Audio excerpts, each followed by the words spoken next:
The Wednesday, November 14th, 2018 meeting of the Palm Springs Planning Commission to order. Can we have a roll call, please? Commissioner Hirschbein. Present. Commissioner Hudson. Present. Commissioner Maruzzi. Here. Commissioner Woods. Present. Chair Wormick. Present. And Vice Chair Callardine is excused. We have a quorum. Can I have a report on the posting of the agenda, please? Madam Chair, the agenda was posted on Thursday, November the 8th. This meeting has been noticed and posted in accordance with state law. And a motion on the acceptance of the agenda. I have a motion and do I have a second?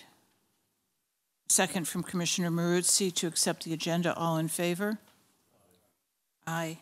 That passes unanimously. This is a time for public comments. It's been set aside for members of the public to address the Planning Commission on consent calendar and other agenda items and items of general interest within the subject matter jurisdiction of the Commission. Please note that the Planning Commission is prohibited from taking action on items not listed on the posted agenda. All of the items before us today are public hearing items. So if you're here for one of the items, you may either speak now or wait until that item is called. Is there any member of the public who wishes to speak? Thank you. David Himes, resident of Palm Springs. I wanted to speak just thoughts on item 2C. I tried to go through the material. There's quite a bit there and bring myself up to speed.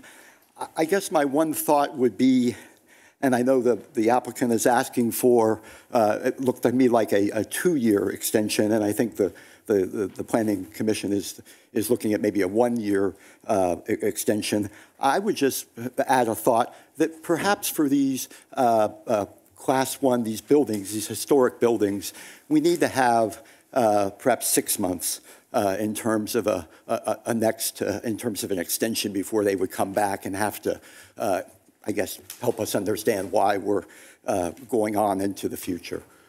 So that was just a thought I would add, especially on these historic buildings.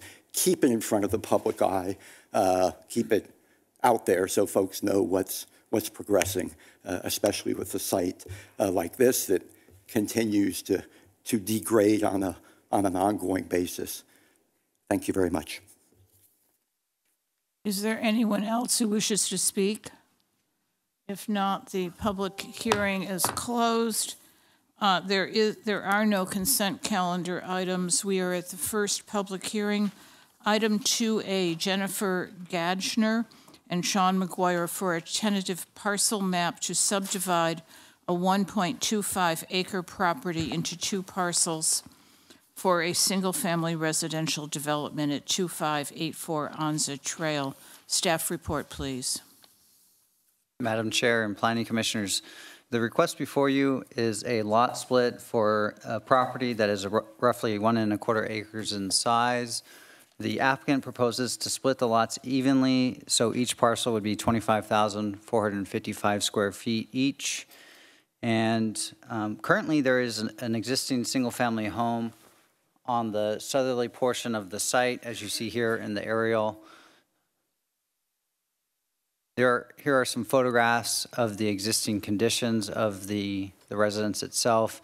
At the top right, the photo here, it shows the entry to the site and where the proposed access easement driveway would be located for parcel 2, which is the second parcel or the northerly parcel proposed. And so this would be the location for that access driveway. The other photos just show some of the existing conditions of the home and the second entry to the site, as well as the street. The plan for the lot split is shown here. You see at the top is parcel 2, at the bottom is parcel 1 with the existing residence, as well as Anza Trail and the proposed dedications that are required. As part of the map, the applicant will be required to dedicate 10 feet to the city to accommodate the 25-foot half street requirement under the general plan circulation element. So that's, here's an enlarged view of the project frontage showing the 15 feet that currently exists for the right-of-way and then the 10 additional feet that would be required for dedication. The applicant, or the project itself is, the site is located within the very low-density residential general plan land use designation, is part of the R1B zone. The proposed parcels are consistent with the R1B zone requirements in terms of the minimum area, width, and depth, so they do comply with the zoning requirements. As far as access, the site will be, parcel 2 at the rear will be accessed by, as I mentioned, a 24-foot wide access driveway on the easterly side of parcel 1, and will provide turnaround at the end of the access driveway. The project is conditioned to provide the street dedication, as I mentioned, as well as do some improvements to the property along the street frontage, primarily a curb, gutter, and sidewalk, as you'll see in engineering conditions 4 and 6, as well as a half-street improvement, which is noted in engineering condition of approval number 7. The applicant has provided some additional correspondence, which was given to you at the dais here today, that does explain their request to defer these requirements. One item that was noted, that was not noted in your staff report, is the half-street width improvement. Currently, the condition of the street is roughly 18 feet in total width, so they'd be required to install asphalt concrete for their portion of the frontage as the project is conditioned, as well as the rest of the improvements, unless the commission recommended deferral of those requirements and the council ultimately deferred them to covenant. So that is one thing that the applicant will be discussing, I believe, as part of their presentation, to defer these requirements to covenant. Staff has provided findings in support of the application as a part of your draft resolution. The project is exempt from the California Environmental Quality Act pursuant to Section 15315, which is a minor land division of the CEQA guidelines. So, as I mentioned, the applicant has provided some additional correspondence for your consideration. I'm happy to answer any questions that you may have, and this is a public hearing. Thank you. Questions, Commissioner Hirschbein? Thanks. Could we take a minute to read the letter? Certainly. And then let me do that first, but I do have a question.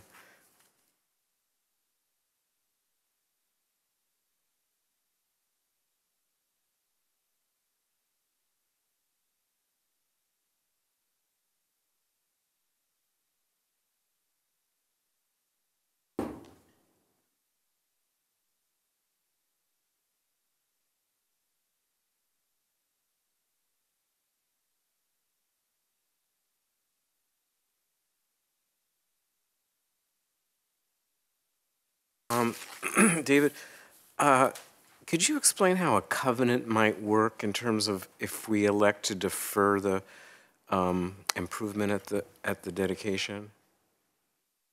I'll have engineering answer that question. The way that the excuse me, the way that the covenants work is the items that are listed in the conditions of approval are put into an agreement that the owner or the applicant signs, gets recorded against the property, so that the city has the ability to call that covenant at a later date. Later date to be determined, whether we come in there with a city project, an assessment district is formed, something's done that goes through and it widens the entire road. We have the ability to go back to those homeowners or those applicants that signed and recorded covenants against the property and essentially call the covenant. And we ask them to participate in that cost. So, assuming there's that moment in time in the future, is it a situation where the property owner would write you a check to do the work, or would you require the property owner to do the work? The way that I understand it is it would almost be created almost like an assessment district, and there would be a grant or some kind of a funding source that pays for the improvements, and then it gets levied against the property through their taxes and that. Okay, thank you for that. And then you mentioned sometime in the future, assuming there's a covenant on the property, sometime in the future, the city could, I think you used the term call it in. How is that solely under the discretion of the city? And if it's the city, who, is it the engineering department? Is it council? How does that work? I believe it would be tied to, if they were going to do that, it would be tied to some type of city project, and it would be under the discretion of the city engineer to call that covenant. So solely under the city engineer's jurisdiction. And could we, maybe this is too legal, as the planning commission, if we elect to impose this covenant in lieu of the improvements taking place now, could we set the condition for the calling in of the covenant, or is that out of our jurisdiction? Thank you, Madam Chair, members of the commission. That's not typically how it's done. Typically, it's written up as a covenant that is, for lack of a better term, called in by the city engineer, by the relevant city department head who's in charge of whatever that street widening project will be. And so effectively what this does is it kind of land banks and also gets the consent of the property owner, or the agreement of the property owner to work with the city on those improvements when they ultimately come. And that way we're not doing this sort of hodgepodge of improvements throughout the street. So it's really just more of a timing thing. It locks in that agreement now to be used at a future date, typically called in by the city engineer when there's a street project coming through. Okay, thank you. I have another question for David. In terms of the right-of-way that's being proposed through the street-facing lot back to the rear lot, who's responsible, who is responsible for improving that? Would it be the owner of the first lot or the owner of the second lot, or does it have to get approved before the subdivision takes place? How does that work? So it would happen, the time at which it would happen would be when parcel 2 was developed. So the access driveway, the 24-foot wide driveway would be improved as a part of essentially that permit to build the home on parcel 2. So you could say it would be the responsibility of the owner of the back half of the property. Yes. Thank you. Other questions of staff? Commissioner Woods? I don't know if this is a legal question or a question to the planner, but we're at this question because the question comes up because the applicant has requested to have a covenant and not put in the improvements for curb, sidewalk, and street. I understand the covenant will say the land could be used by the city in the future, but the actual payment of the improvements, the sidewalk, the curb and gutter, how do we as a city have a hook for that to happen?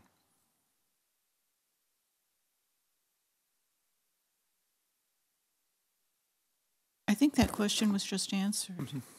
Well, again, I mean, typically, the devil's in the details in the covenant when that gets written up and then signed by the property owner applicant.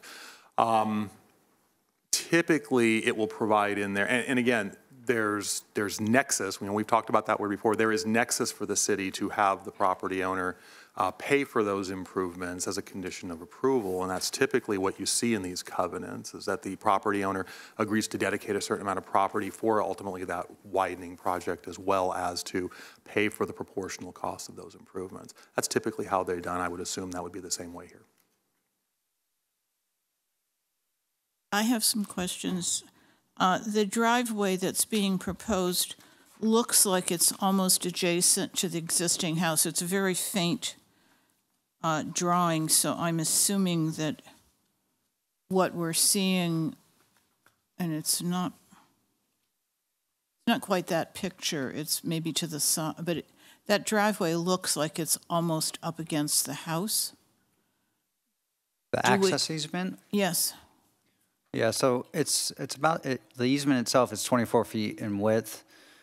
So it's probably a few feet off of the edge of that is probably a few feet off of, the house is probably a few feet off of the edge. Please. The applicant says 5 feet from the and access easement. what are the city standards in terms of the requirements for it to be removed, the distance from the house? So easements, there's no setback from an easement. It would only be from the property line. So because this is an easement, that's an access easement, there's no minimum setback requirement. It just has to remain clear of any structures. And is there language written up on the easement itself in terms of how it's maintained?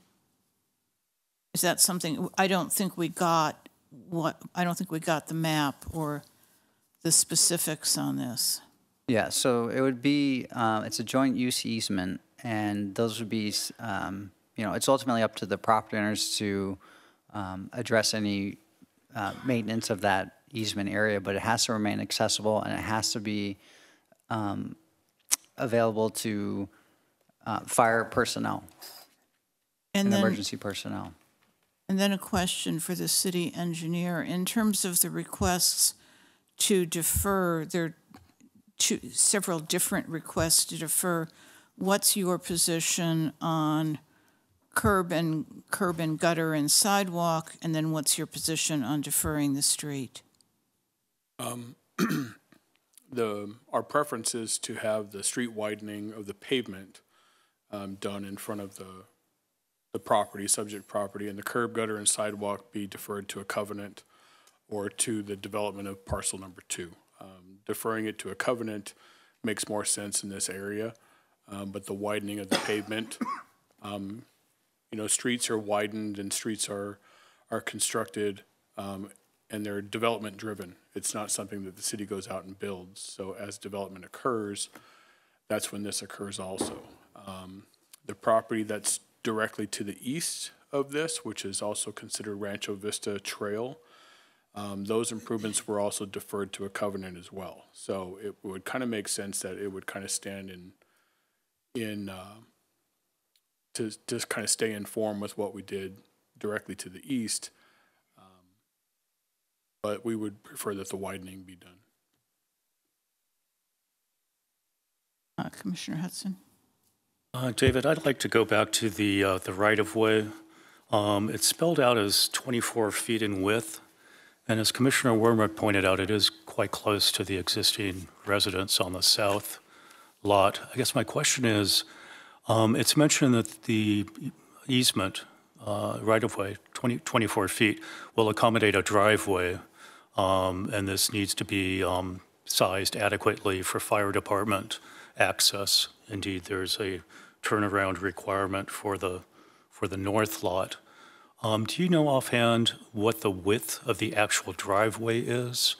And I guess my second question, is there any condition in the staff report in terms of the separation of the driveway itself from the eastern property line vis-a-vis any landscape buffer in the future?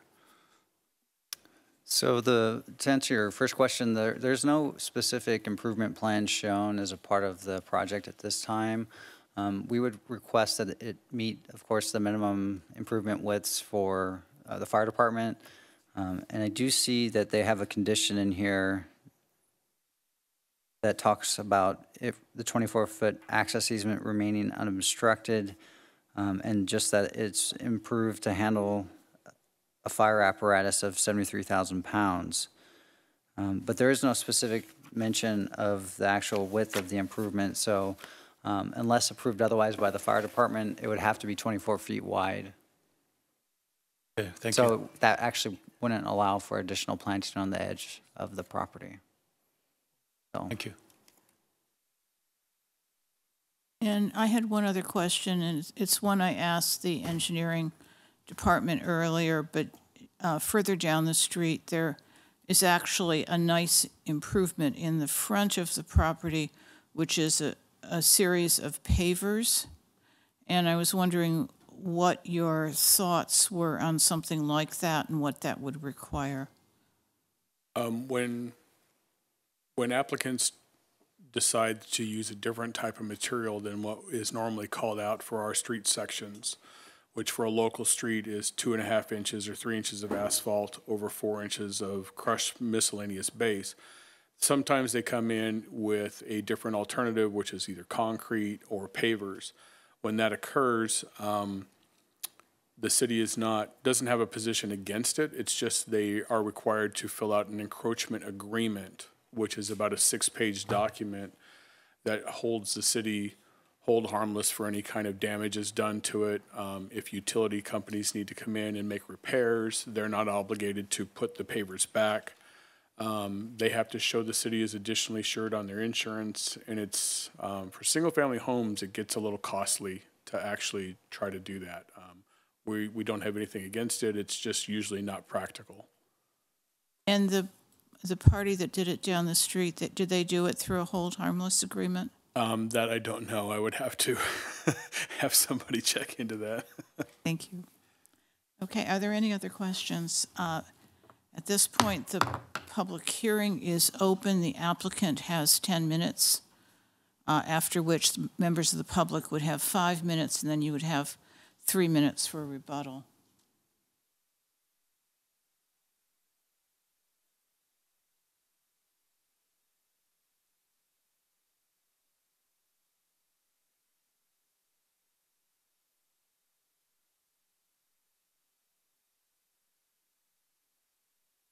Mic on now? The mic should be on. Would you like me to repeat? Oh, do I have? I have both on, but hopefully that works. Can you hear me? Yeah. Okay. Madam Does Chair. it appear to be on? Okay, thanks. Stated, my name is Jen Gagner, and this is Sean McGuire, and we're the owners of the property. If I may, a couple of handouts that we'd like to pass around.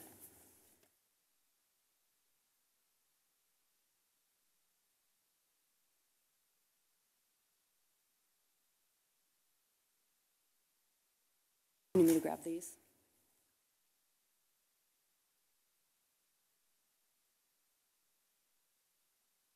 Oh, she might.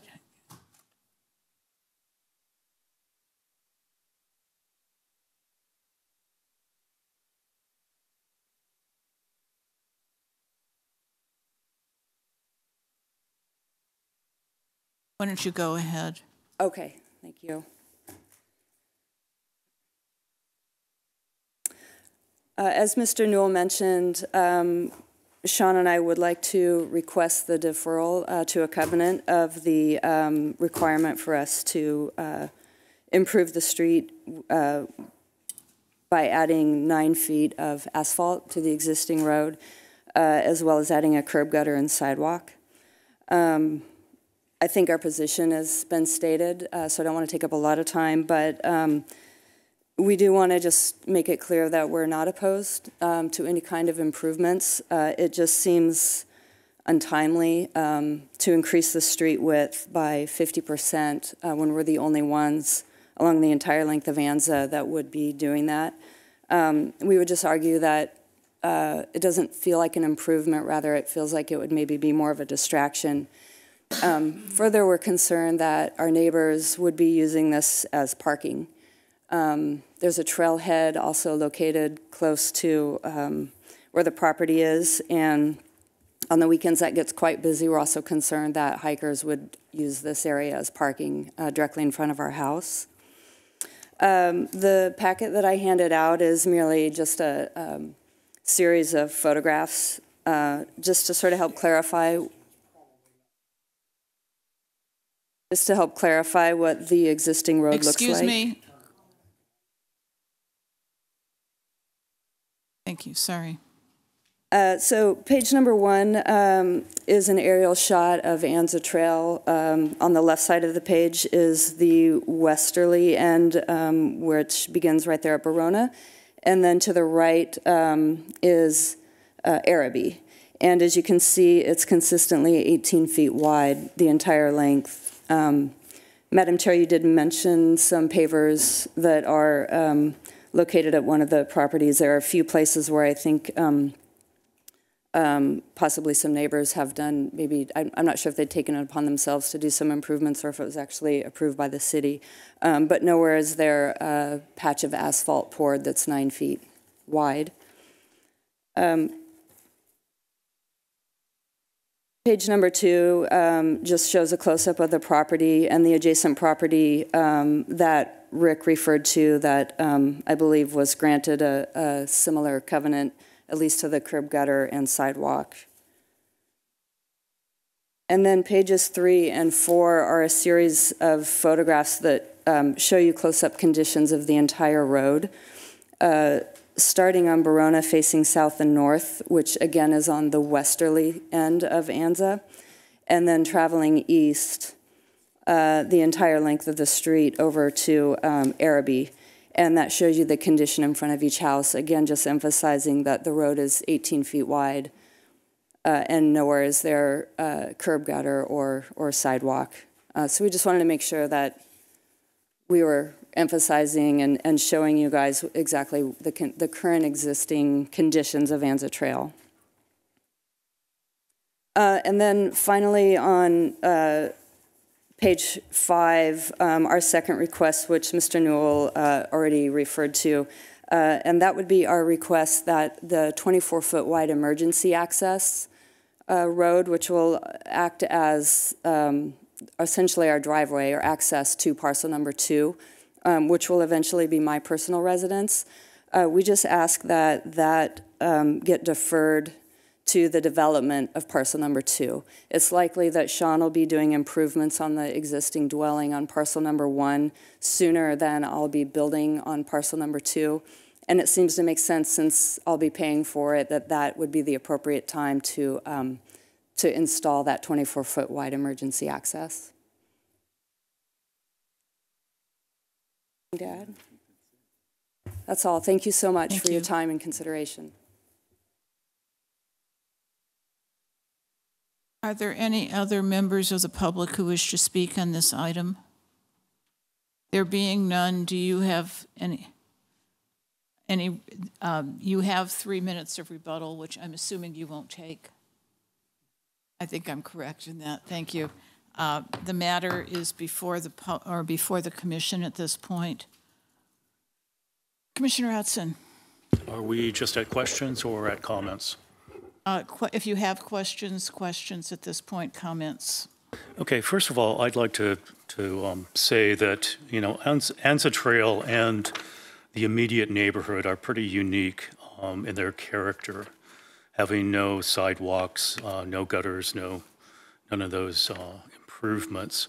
I live in a neighborhood very much like this, and all of my street is basically quite similar to what Anza Trail is right now. In other words, it's a asphalt street, and you know, along the houses there's either DG, gravel. Some houses have put in pavers in order to allow for guest parking and so forth. But I'm very much in favor of the deferral of any of the required street improvements. I think to do it piecemeal, actually to do any of these improvements along Anza Trail, I think would totally destroy the very special character of the street. I did ask about the right-of-way, and the sequence that's being proposed is fine with me. In other words, that the required driveway be constructed at the time that the north parcel is developed. But I do have concerns basically about the actual width of that hardscape driveway and the potential for any landscape buffer between the driveway and the eastern property line. And I would like maybe some discussion on that, or the creation of some sort of condition that landscape buffer occur.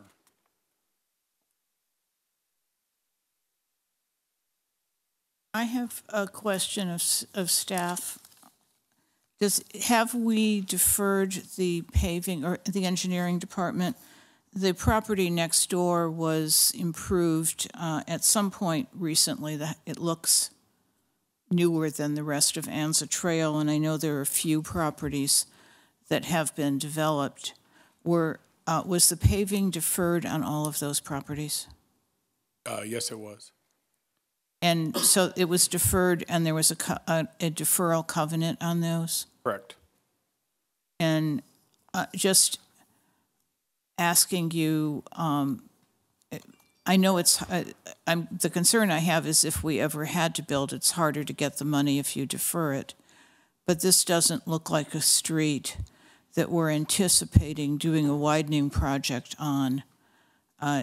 What would your opinion be of the likelihood of a widening project on this street? Probably not in my lifetime. Yeah, that's kind of what I thought. Okay, that answers my questions. On the landscape buffer, the problem I have with that is there doesn't appear to be any room if we've got a 5-foot minimum and we've got, they have to put in 24 feet.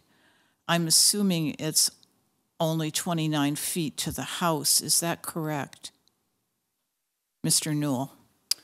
There's a roughly 29-foot setback from the side property line to this existing structure. So they could put a fence in with vines would probably be the only landscape project that would be possible? You know, in our thinking about it, in the past, I think fire department has accepted some deviation from the 24-foot clearance. I think they've allowed a minimum of 20 in some instances, and given the nature of the intensity of the use, that may be something they'd be open to allowing for this project. So that if that is the case and staff is able to work with the fire department with a 20-foot driveway, giving a 4-foot buffer on the east side of the project, that would be fine with staff. So I think we might be close to a motion on this, the motion being accept the staff report, allow for a deferral with a covenant on the various items that the applicant has requested, and ask staff to work with the fire department to allow a 20-foot access road with a 5-foot buffer on the east side. Does that sound like it? We have a motion to that effect made by Commissioner Hirschbein and seconded by Commissioner Hudson. Is there any discussion on this? Commissioner Woods? Although I appreciate and understand the uniqueness of the street, and I also appreciate our general plan is trying to get us from A to Z to improve the street to be a better street in the future for future people, it's beholden upon us, I think, to really look at that general plan. And it's beholden upon us to really plan for future generations. So when I look at the pictures that the applicant just submitted to us, in most of those cases, there is a place that seems very obvious to a driver to be able to pull off and park. And that property, it's very clear that that property is likely not personal property. And thus they cannot put something up like no parking signs. So to think that this is your property when actually it's a city street is a misnomer, and I don't think it's a good precedence for us to set. So I'm more for staff recommendation to do the paving, but defer the covenant for the curb, the gutter, and et cetera.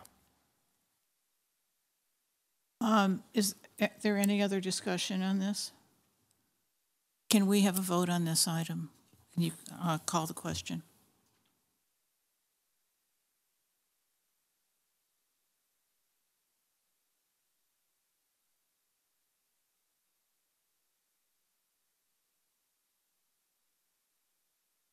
This item passes with 4 yeas, one no, and 1 abstention, or 1 absence.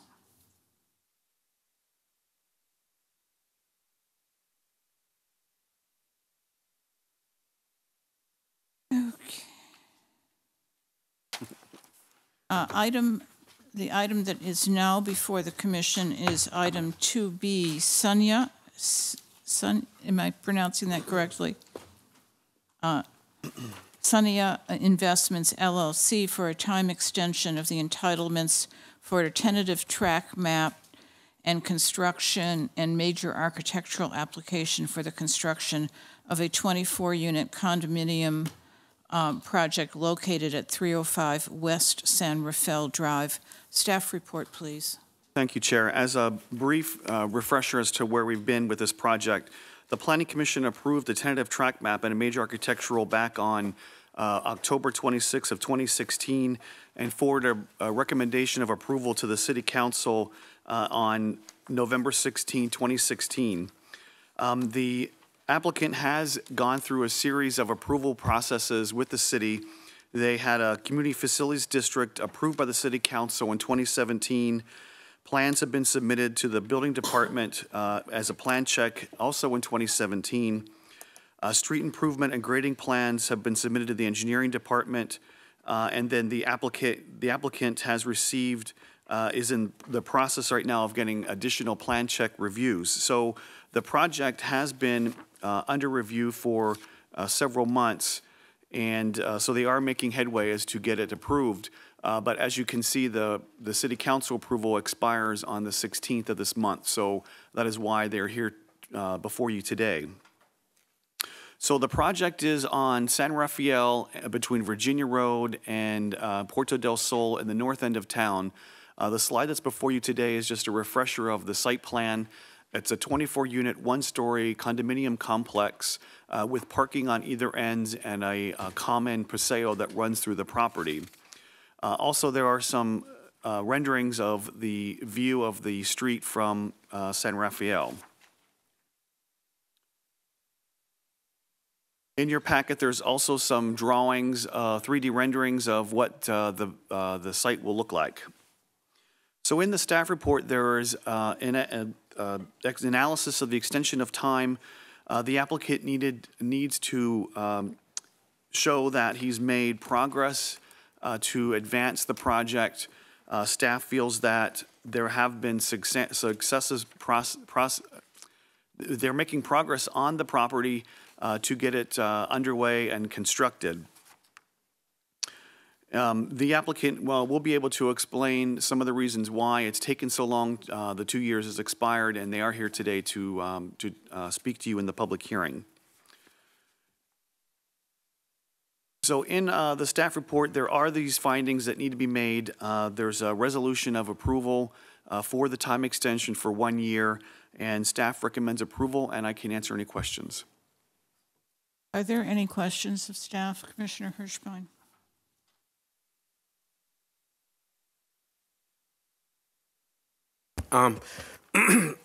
So the working construction documents and the some of the other engineering drawings have been in the city for a while now.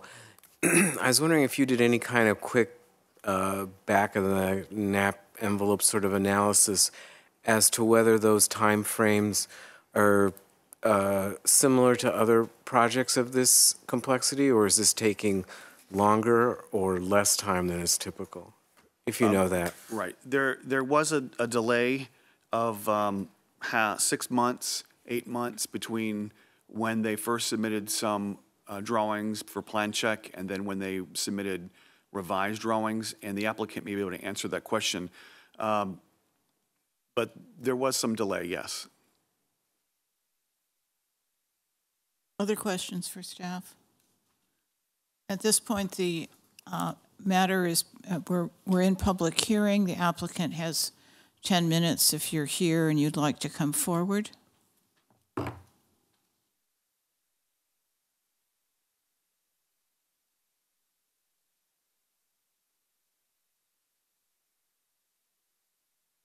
My name is Jerome Pelayo. I'm the owner of Sonia Investments LLC, the owner of the property in question. I'm here to answer any questions you might have. One of the questions was the delay of 6 months or so.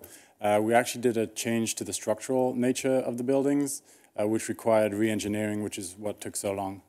So that's to answer that specific question. Thank you. Are there any other members of the public who wish to speak? I'm assuming you have no rebuttal. You would have 3 minutes. The public hearing is closed. This is before the commission. Commissioner Hudson. Yes, this question is for the applicant. You mentioned that there were some revisions made because of structural changes, but is the design pretty much the same as what we see in our documents that we've been handed? Yes, the design is exactly the same, and that's actually reflected in the staff report as well. So we've made no changes. And is Lance O'Donnell still the architect on this project? We were working in, how should I say this? Consulting. So yes, Lance is still consulting, we're still in touch. But he is reviewing and he's part of the process as you're moving along? We're so close, so I just want to stress the fact that we're really incredibly close to getting the plans approved. We actually just have one correction left, so we're sort of past the point where that's required. We're right there. So we Okay, just need a little great. bit more time. Perfect, thanks. I would take a motion on this. I'd move staff recommendation. And do we have a second? The motion has been made by Commissioner Woods and seconded by Commissioner Hirschbein? Someone pressed, Commissioner Hudson, to approve the staff report with the finding, with staff's findings. All in favor? Just one comment, we love this project. We hope to see it in construction soon. Me too. Thank you very much.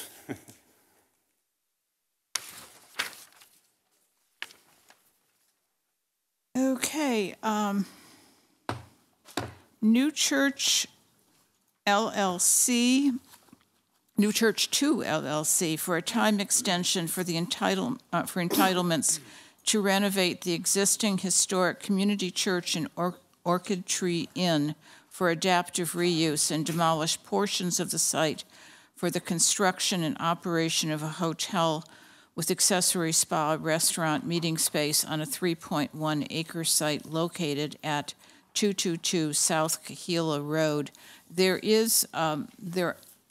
are materials on your desk that came in this morning from members of the HSPB if people need a moment to read them.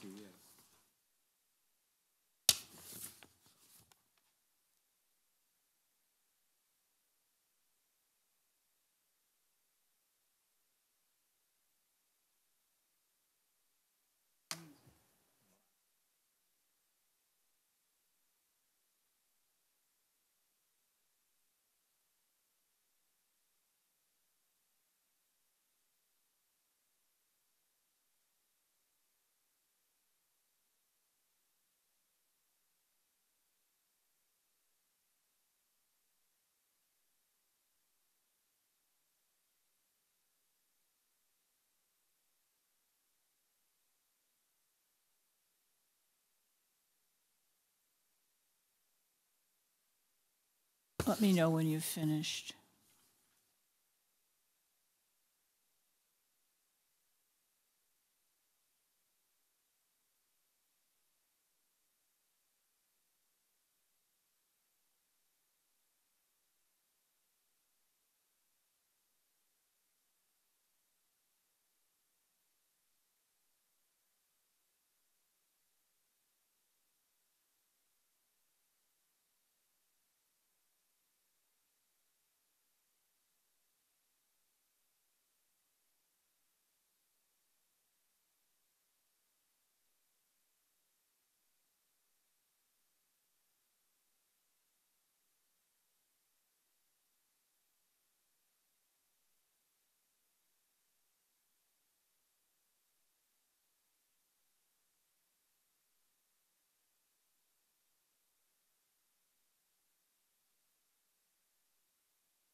Staff report, please.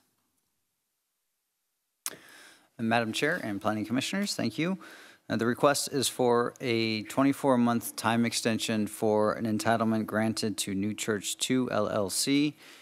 The project involves the adaptive reuse of two Class 1 historic sites, the Community Church and Orchid Tree Inn, the demolition of existing structures for new hotel buildings, and the operation of a hotel with spa, restaurant, and other ancillary uses that would operate as a part of the hotel.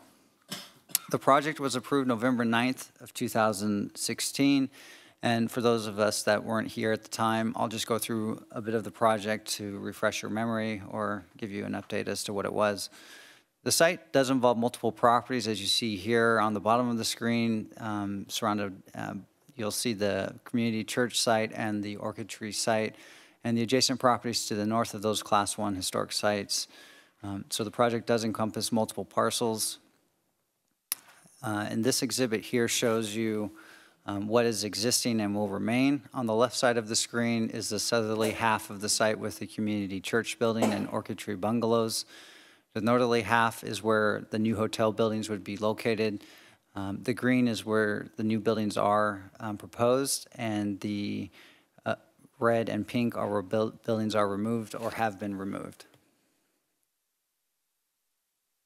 So the new layout of the site, you see here, the church at the top left of the screen, the bungalows at the bottom left, and then the remainder of the hotel buildings. There's 2 pool areas, one inside of the bungalow courtyard area, and then the main larger pool is on the right side of the screen here, adjacent to a cafe, and a fitness area on the right side of the pool. Hotel rooms are scattered throughout the site. Here on the top right, you'll see the hotel rooms, and then, of course, within the bungalows, as well as above the parking, which is at the bottom right of the screen. The parking on the that exists currently today at the top left of the screen is adjacent to the St. Bristow project, but is actually reserved for the community church property. So the church adaptive reuse does involve meeting space, the main lobby and check-in area, a restaurant space, and some additional event space rooms. So that's what is proposed on the first floor, as well as offices, back of house, restrooms, etc. The second floor does have the spa facilities, spa rooms, restrooms, and other associated operations. This elevation shows the existing church, although the roof is not obviously intact as it's shown in the elevation on top, but they are proposing to reconstruct that, as you see on the bottom elevation here. This is the west elevation facing Kauai. The east elevation, which is facing towards the Orchid Tree bungalows, again, pretty much retaining existing structure and repairing and rehabilitating. The southerly elevation is shown here on the left side of the screen, with the northerly elevation on the right side. And then the Orchid Tree bungalows, much of the structures will be rehabilitated, and the units will have either one hotel room or up to 3 or 4 rooms within each of the bungalows. And these are just the elevations of the bungalows. The applicant provided some perspectives of the project. So what you see here is primarily the new buildings from the vantage point of Kauai Road. And then standing on a second floor of or this actually may be the third floor area of the new hotel building on the east side of the property. So staff evaluated the extension under the guidelines that are within Chapter 94 of the zoning code. And after discussing the request with the applicant, they did provide some additional information, which was a part of your report. It does include that basically the applicant had been working with the hotel operator to refine the operations of the hotel. It is a proposed 5-star hotel, according to the applicant. And so as a part of that, they were working with the city on a covenant agreement to establish additional parking to the east of the site for the project. So that has been essentially the primary delay in exercising these entitlements. We have not received any building permit applications, so fees or application fees have not been paid. But again, the applicant has been working with the city administration on establishing the covenant agreement for that parking. Your recommendation, or the recommendation by staff, is a 12-month time extension approval with a requirement to do some additional improvements to the property within 90 days of this, if the project is approved today, so of today's date. The first is to reinforce and ensure the community church building to essentially provide a better support, so it does, if to reduce the deterioration of the structure or minimize it further, and also to repair, replace, and install perimeter fencing, because the current fencing has been penetrated a number of times, and it is clear that it is in areas starting to fall or lean over. So we are recommending that these improvements be done within 90 days, and that the applicant work with staff on doing these items as swift as possible. So that will conclude with that. I am happy to answer any questions you may have. The applicant is also here. Thank you. Commissioner Maruzzi, questions of staff? Yeah, I have a question. So, New Church 2 acquired the property in 2010. Do you know when the fire occurred of the church? I was looking for the date in here and I couldn't find it. Yeah, I don't know the specific date when it happened. It was a few years ago. I just don't know the date. It was probably 2013. Somebody in the audience probably knows, but it's Sure, at least 5 years ago. Someone here can answer that. Okay. This issue of maintenance and incursions and all are really disturbing. And I mean, I've been driving by that property for years, and I've heard reports about people accessing it. I don't remember exactly the circumstances behind the fire of the Craftsman house that was there. I don't know if it was under the ownership of these individuals. Is there a question?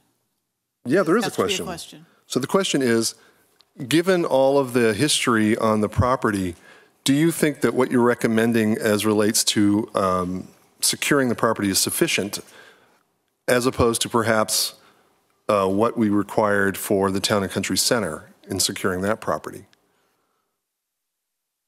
I think that the proposed enhancements will get close to what they have, or maybe what changes they did to Town and Country. I don't know the extent of that, and maybe the director might be able to weigh in on some of that. But I think with the improvements or the recommendation that we have before you today, it would provide a significant increase in minimizing trespassing. Flynn, if you could respond, yeah, please. Let me go ahead and add to that. Keep in mind that we're dealing with two distinct properties that have their own individual conditions.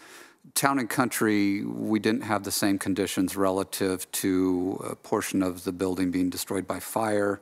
And so that's something that's distinct to the Orchid Tree property and the community church property.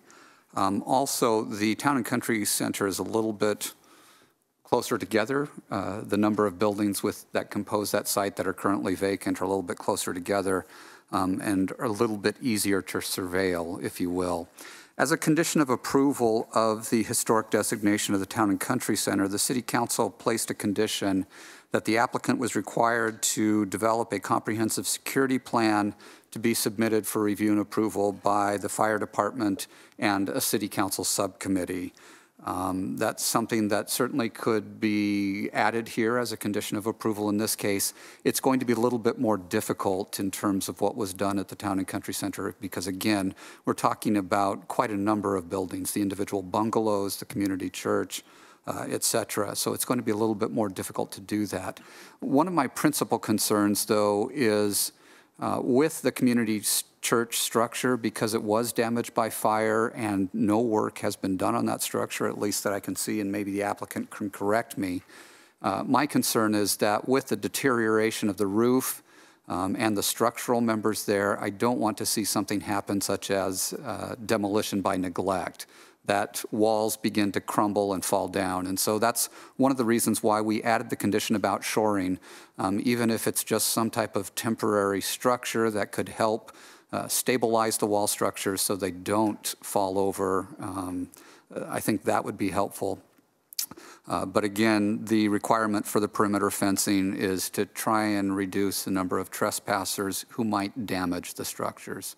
And so those are our concerns. But again, Planning Commission could consider something such as a comprehensive security plan if you feel that would be important in addition to the conditions that we're proposing. A question about the 18 months there's a statement here that says, the applicant has been working with city staff to enter into a parking covenant agreement over the past 18 months and expects to, why did it take so long? I mean, what's been going on in the past 18 months that would require that much time? You know, I haven't been involved in the specific discussions with respect to the covenant agreement, and maybe the applicant can elaborate further on how that process has gone with city administration. But so that's just essentially information that they've given to us. Okay, all right, thank you. Question for the director. You mentioned that the Town and Country Center required a security plan that was approved by the fire department and staff and a council subcommittee. In this instance, we wouldn't be looking at a council subcommittee. So if we did require that, would you think approval by the planning director and the fire department would be adequate? Yes, we could certainly do it that way, where it would be fire department staff with planning staff. I would also recommend building and safety staff be part of that in reviewing the security plan. And then just in terms of shoring up the building, and in another life, I dealt with a historic building that had been demolished or hurt by fire, lost its roof, and it was shored up. We did that immediately. I'm just wondering, do we need engineering plans for the shoring? Has anybody thought about what that would take?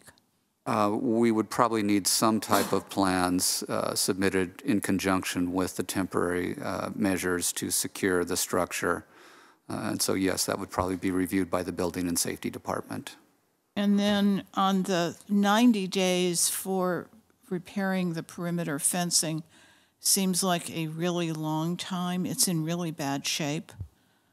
Is there a reason why 90 days was suggested for that? We had proposed that because the plan to shore the structure of the community church would probably take that long for them to submit something to us to review and approve, and we were doing this as a combined package. If the Planning Commission wants to separate those items and put a shorter time frame on the fence, that may be appropriate. Thank you. Are there other questions, Commissioner Hirschbein? Could you quickly enumerate the security program? Like, what were the specific things that were required under Town and Country? On the Town and Country Center, there were a couple of things that were required. Number one, they were required to do, if you will, strobes in the interior courtyard. They had to fence off the interior courtyard. But basically, there had to be strobes that could detect if someone was trespassing on the property. So they had that. They also had to place fire detection equipment in the vacant buildings that were wired directly to the fire department, so that if there were any smoke or things like that, that would ring directly at the fire department. And actually, Mr. Braun is here in the audience. I'm trying to remember if there's anything else as part of that security plan for Town and Country Center that was required. And I may call you up here to the microphone. Just, it's serendipitous that you're here today.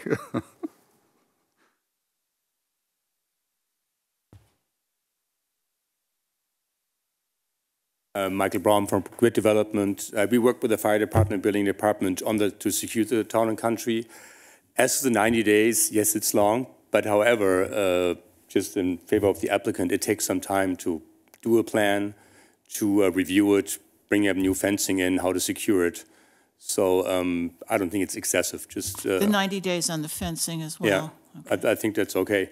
What we did on the Town and Country is we installed also sensors. So in case homeless break in or try to jump the fence, that there will be an alert immediately to the police station that they come over and alert or walk the premises to see if anybody's there.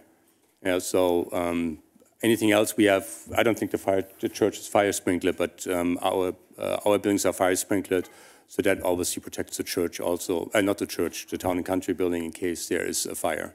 That can be immediately turned on. I have a question for you. Did you do anything extraordinary to secure the buildings themselves so they couldn't be broken into? Is there some, I mean... We bought it up. It is unfortunate. Homeless people just have no qualm taking a brick and then break into the windows. So we boarded up all the windows. And we have one advantage that half of the town and country center is leased out, so there's activity. The worst that can happen is if there's no activity.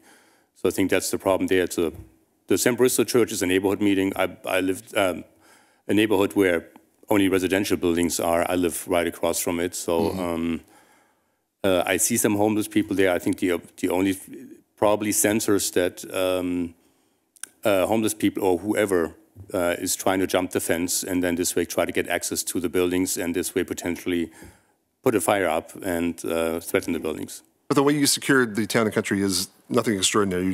It was plywood and screws?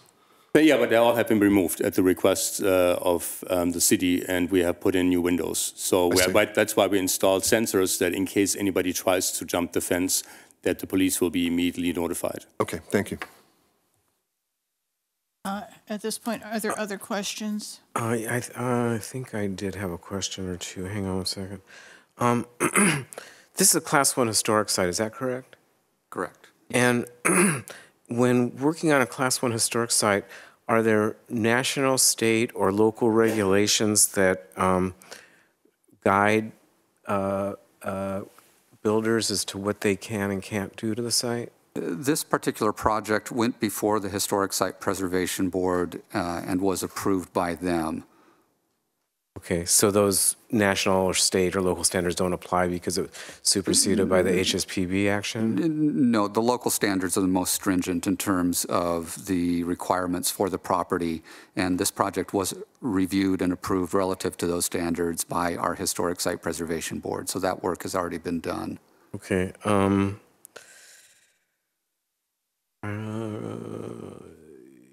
Yeah, okay, thank you. The public hearing on this is open, and if the applicant is here, you have 10 minutes, followed by 3 minutes for members of the public, and then a 3-minute rebuttal. Good morning, Commissioners. My name is Jake Jessen. I am here on behalf of New Church 2 LLC. Richard Weintraub, unfortunately, is not able to be here due to the fires going on in Malibu.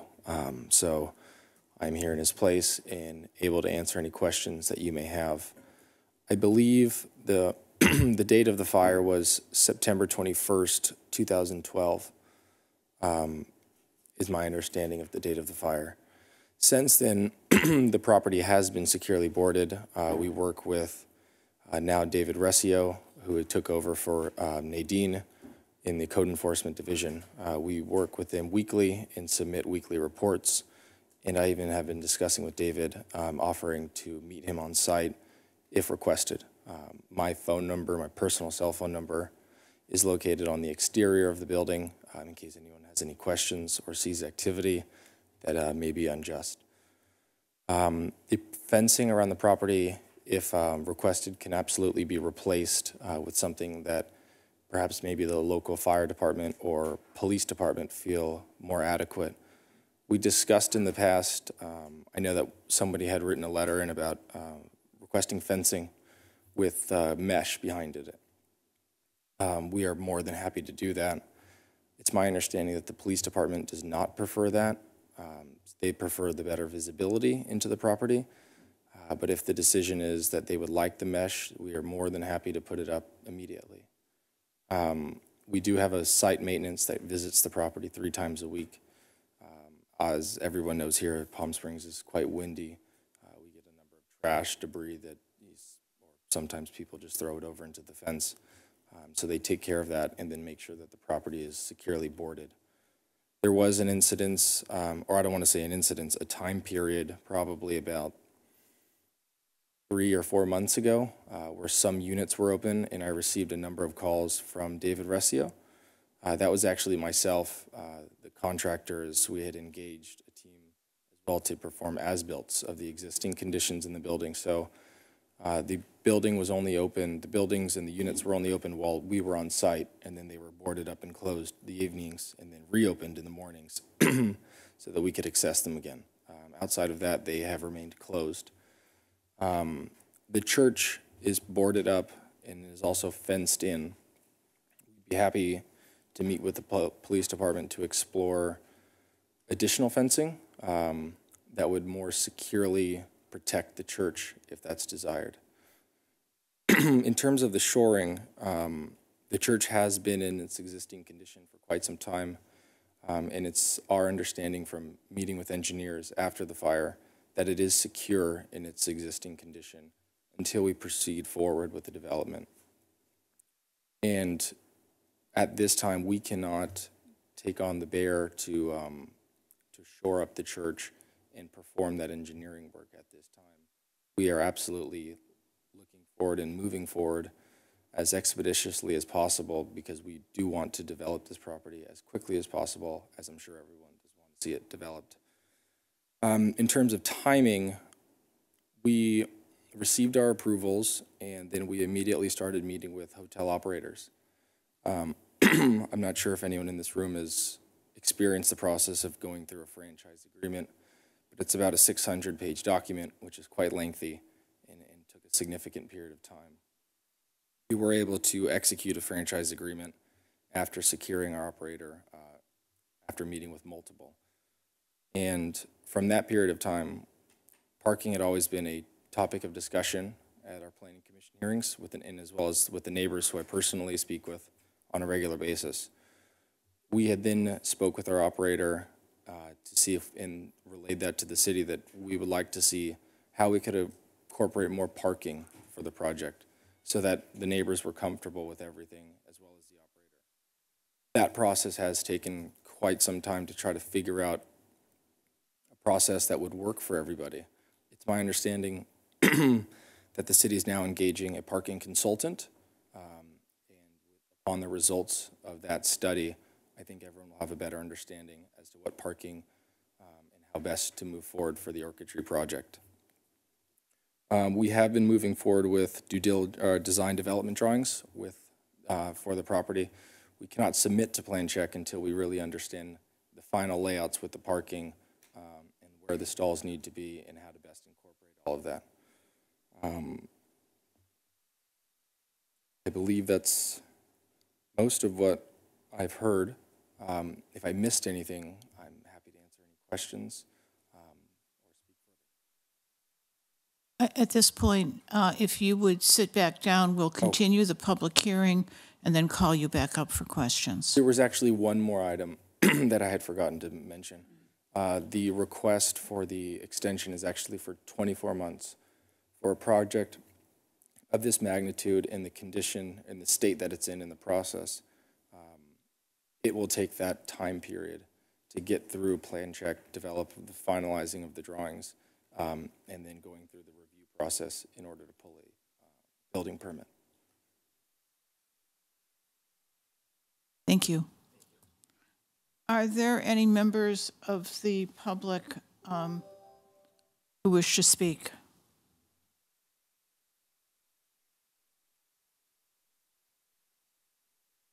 Good afternoon, Commissioners. My name is Robert Brueggemann, and I work at the Del Marcos and the La Serena hotels, which are directly across from the property in question.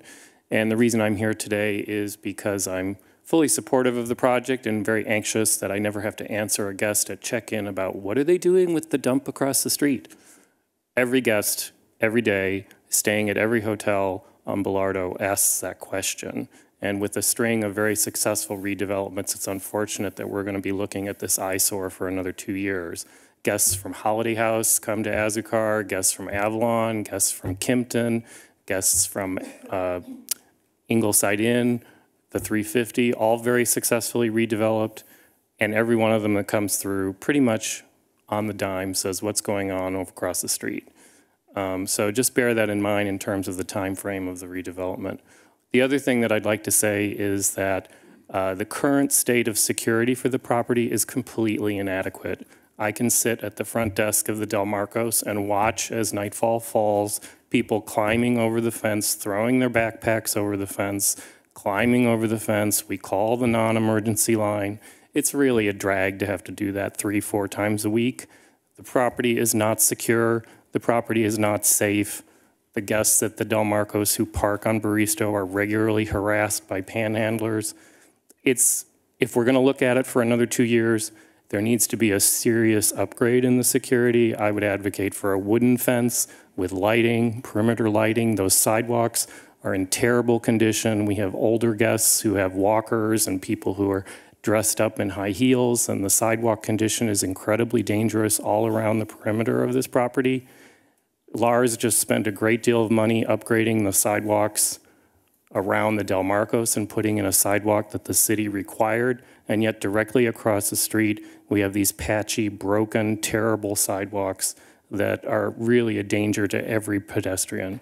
So I would ask you to not only repair, replace, and install perimeter fencing, but raise the bar for what we're going to look at for the next 2 years. Thank you for your consideration. Are there any other?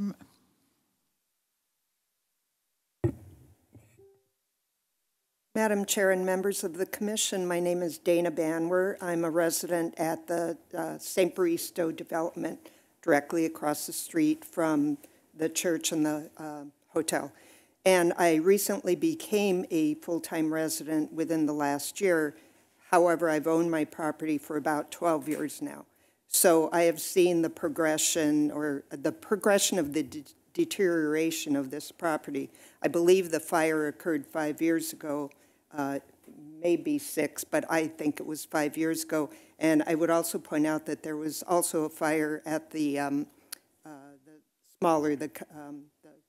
cabana, the other part of the hotel previous to that.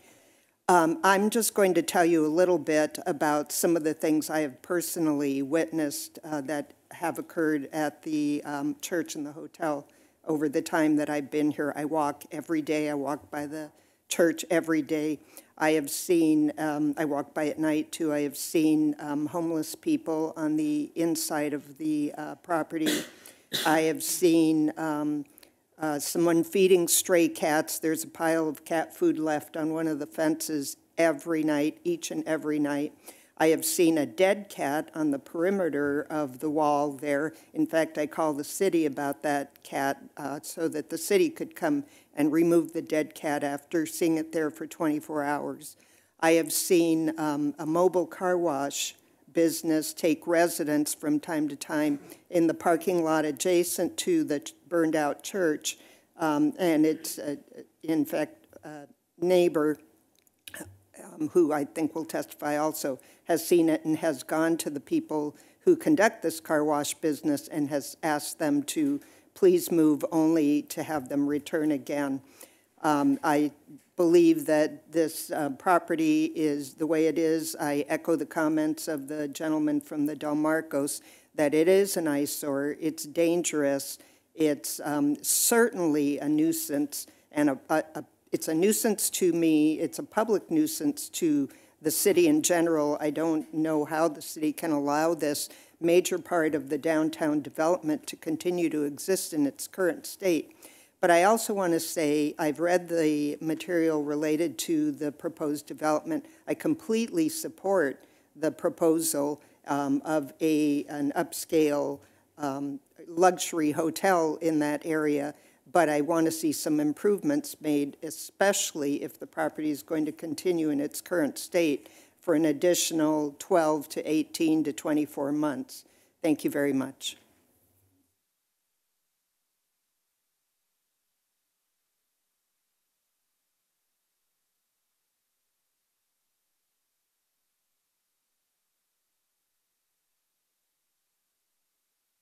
Maybe lowering it to 6 months. Recall, of course, that would be after the 90 days, so I'm really saying bring it back, I suppose, 9 months. but I think you can sense the discomfort that we all have with what's going on. I too, support the development, but think that it really just requires your constant vigil. Not that you aren't vigilant at other times, but it certainly gives the public an opportunity to weigh back in and keep, making sure that the property is protected. I think the discussion here has already yielded some additional steps that could be taken. So again, I would encourage you to continue to look at this and not put it off for what would essentially be another 12 plus 3, 15 months. So I would say bring it back in 6 months plus the 90 days, if that's what's needed. Thank you very much.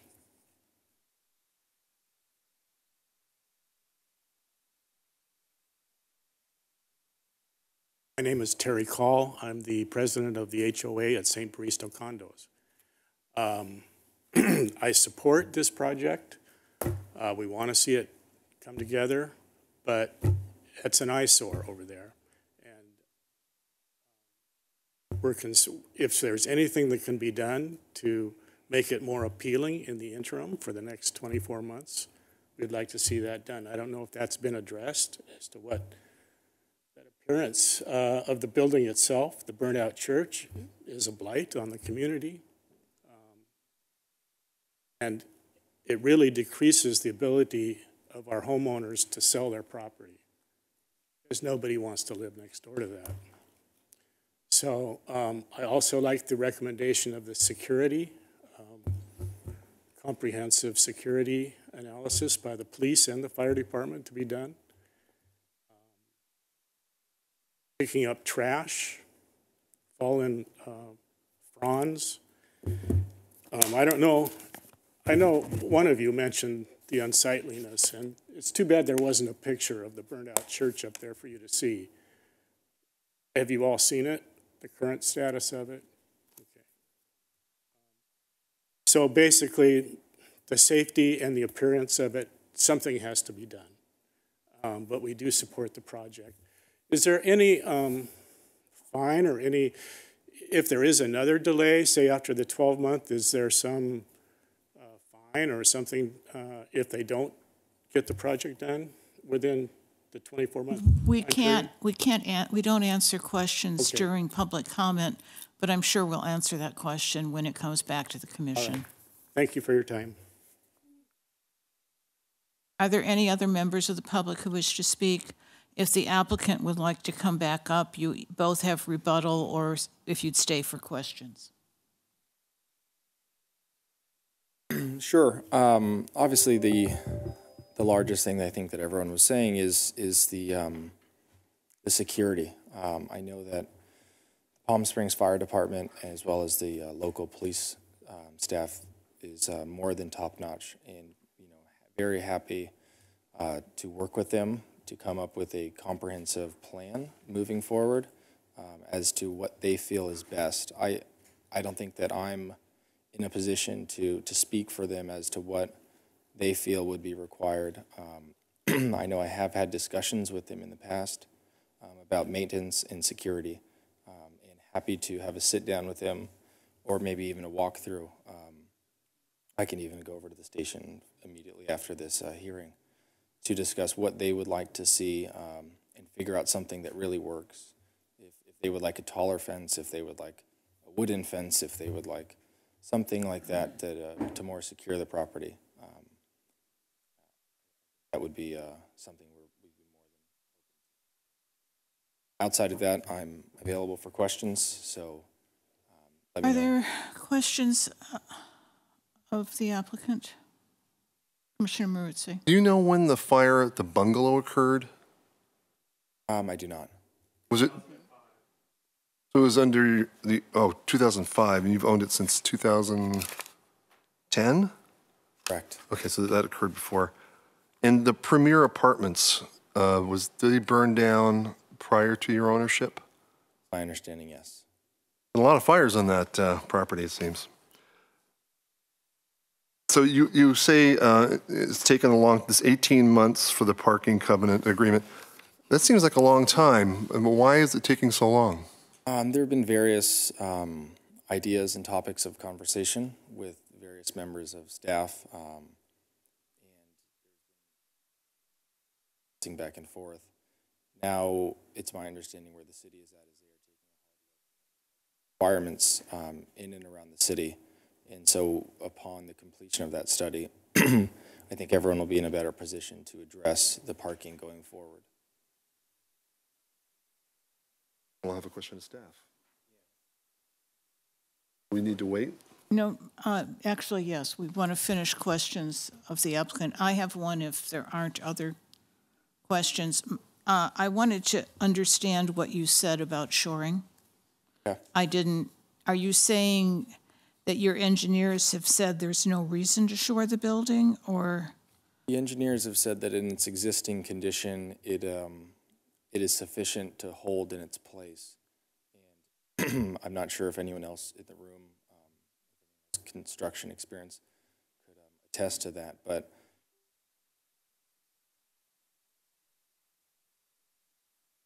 Mr. Jessen, can you speak into the microphone directly? We're having a hard time hearing you. You turn it on. It is on. Is this better? Yeah. Okay, much better. The existing condition, we've been told from our engineers, is sufficient for the church until the property is redeveloped, at which point there will be extensive reshoring and repair of the church. Thank you. This matter, I think, is before the commission. If there are no other questions of the applicant. There were some questions of staff, and I think probably that's of the director regarding the time on the parking issue. In terms of the parking, one of the difficulties is, number one, locating a site that's immediately adjacent to the hotel, where it actually benefits the hotel in terms of its location, that we're not forcing additional traffic through the neighborhood. So site has been an issue in terms of the parking covenant, and then also the terms of the agreement with the city is something else that has taken a while for us to go through. So again, based on the difficulties in the location of the site for the additional parking, and then the specifics in terms of the agreements, what the developer is going to commit to that project versus what the city is required to commit that project, it's taken us a while to get there. So again, it's not an easy and quick process for us to do that. Are you there? Excuse me? Are you there? Not Are you quite. at an agreement? No. Have you identified a site for the parking? Yes, we are looking at a site. Commissioner Hirschbein. Applicant referenced a citywide study on parking and that he was waiting for that citywide study to be completed before he'd go back to the city with a parking plan. Is that your understanding of what's happening? I would defer to the applicant. I'm not sure exactly what study you're referencing. It was my understanding that at yesterday's meeting, there was a mentioning that city would be engaging a parking and traffic consultant to study the existing parking available to the city and then what may be needed in the future. Throughout the city or just pertinent to your project?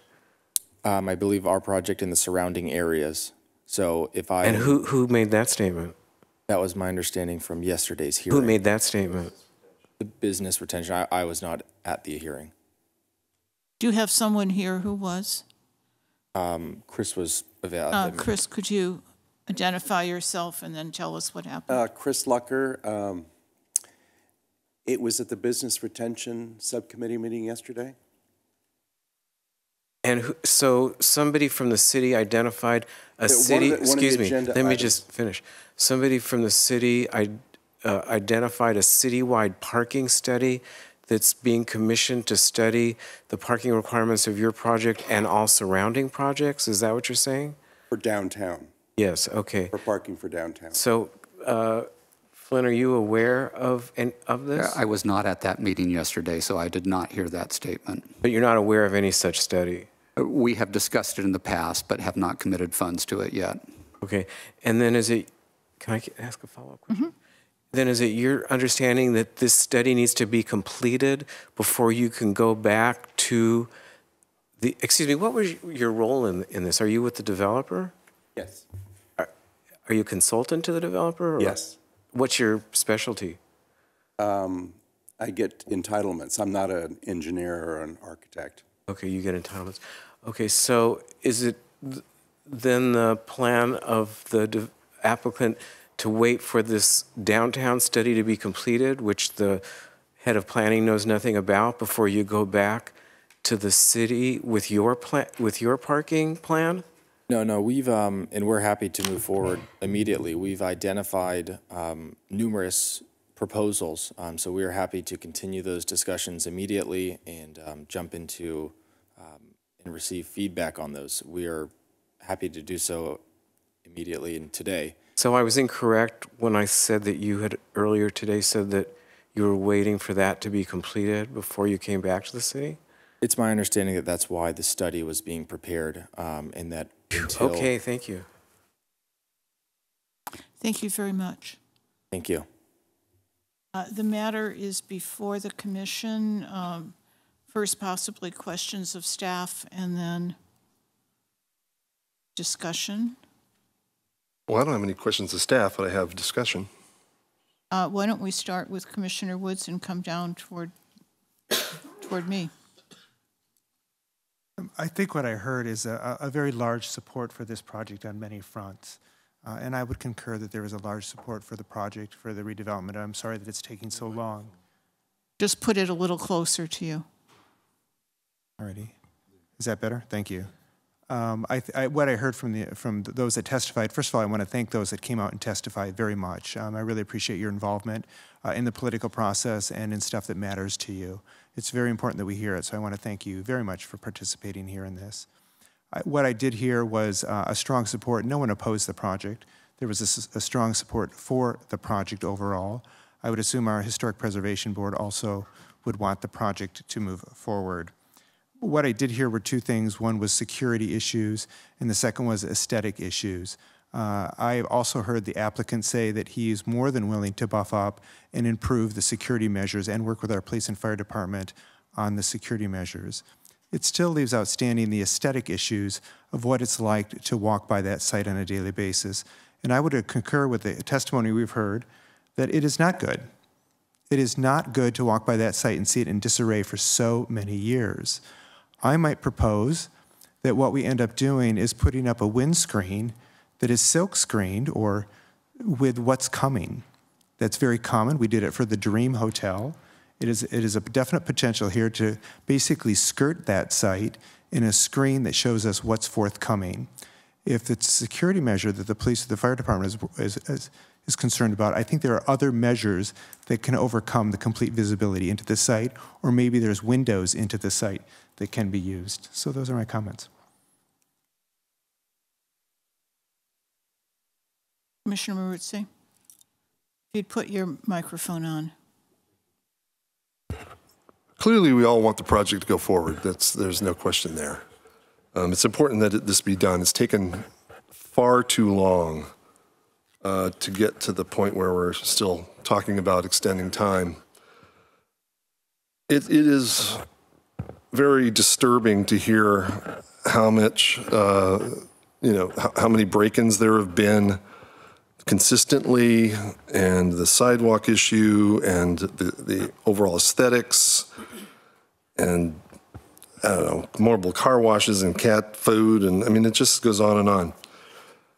I would strongly say that we have to either do a study and or I don't know, a subcommittee or something to look at how the Town and Country was secured and apply those methods to this property. I understand that it's not the same property, it's in a different location, but the idea of having the fire detection equipment, I guess there was a strobe for trespassing, a connection to the police department if there's a break-in, a high enough fence, whether it's a fence or a mesh or something to just disguise the condition. I mean, you can't disguise the church with the burnt timbers and all that. So those would be things that I'd like to see. And then this idea that the engineering, that was the engineer that worked with the applicant that stated that no shoring was required, I would like to have an independent assessment of that, because it just doesn't seem logical. After the it's burned 6 years ago, and that in that 6 years, there is not, with all the rain and all the wind and all that we've had in the sun, that nothing has changed in terms of its, how strong it is as a structure anymore. So I'd like to see that. I would like to see all these things completed before we actually extend the time. I don't know if that's possible. I don't know if we can put in a 90-day or I don't know how long, 6 month, however it would take to do all of these things, and then we could consider an extension. I don't feel comfortable giving an extension, with the idea that they're going to move forward with all of these things that need to be done, given the fact that it's been so long that it's been in this condition and broken into, and why it hasn't been secured more fully up to this point. Commissioner Hudson? I agree completely with both Commissioners Woods and Maruzzi in their comments, so I have really nothing further to add. Commissioner Hirschbein? Well, I agree, and I do have something to add. Actually, getting to some specificity as far as Commissioner Maruzzi's ideas, because I was having the same ideas. I would like to see a very short-term extension, something less than 6 months. I'd like to see 90 days. And within that 90 days, I'd like to see a fully developed comprehensive security plan modeled on what's happened at Town and Country. I'd like it to come back to Planning Commission for approval, the security plan. I would like to see, also within that 90 days, a plan on securing the perimeter in an aesthetic manner, something a little more permanent than mesh fencing with canvas on it. I'd like to see more of a hard surface material, also with graphics if they're appropriate. I would like to see an independent engineering report as part of that 90-day review that we would do at that time. I'd like to see a proposal involving perimeter lighting as part of that security plan. And I'd like to see a report on the sidewalk conditions and what the applicant proposes to ameliorate unsafe walking conditions in the area. And I would like, let's see if I wrote anything else down. So as I understand it from the planning director, sensors were added, motion sensors were added at Town and Country that would link directly to the police department. Strobes would, I'm not sure what the strobes do. I imagine it would alert passersby that there's something going on. And smoke detection throughout the property hooked up to the fire department. And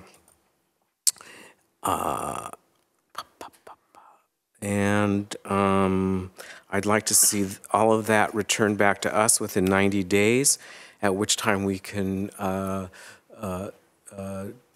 discuss whether we're satisfied with the report and then decide whether we want to extend the entitlements for another more significant amount of time. That'd be a motion actually. So that's what I would.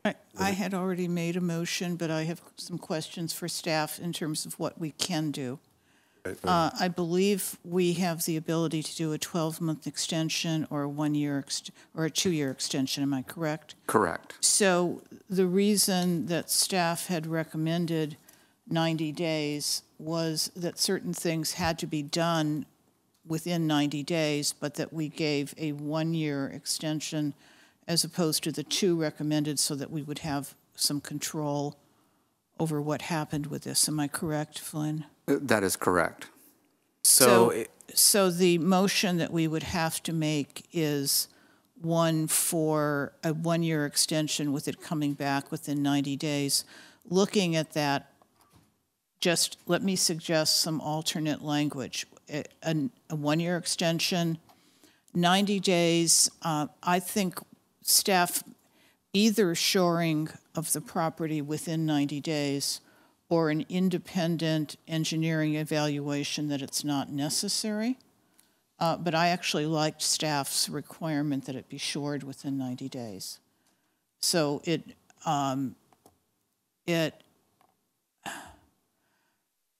it's just the deterioration significant from the experience I had as a developer of a historic building that had this kind of fire. So I'd be more comfortable with requiring shoring.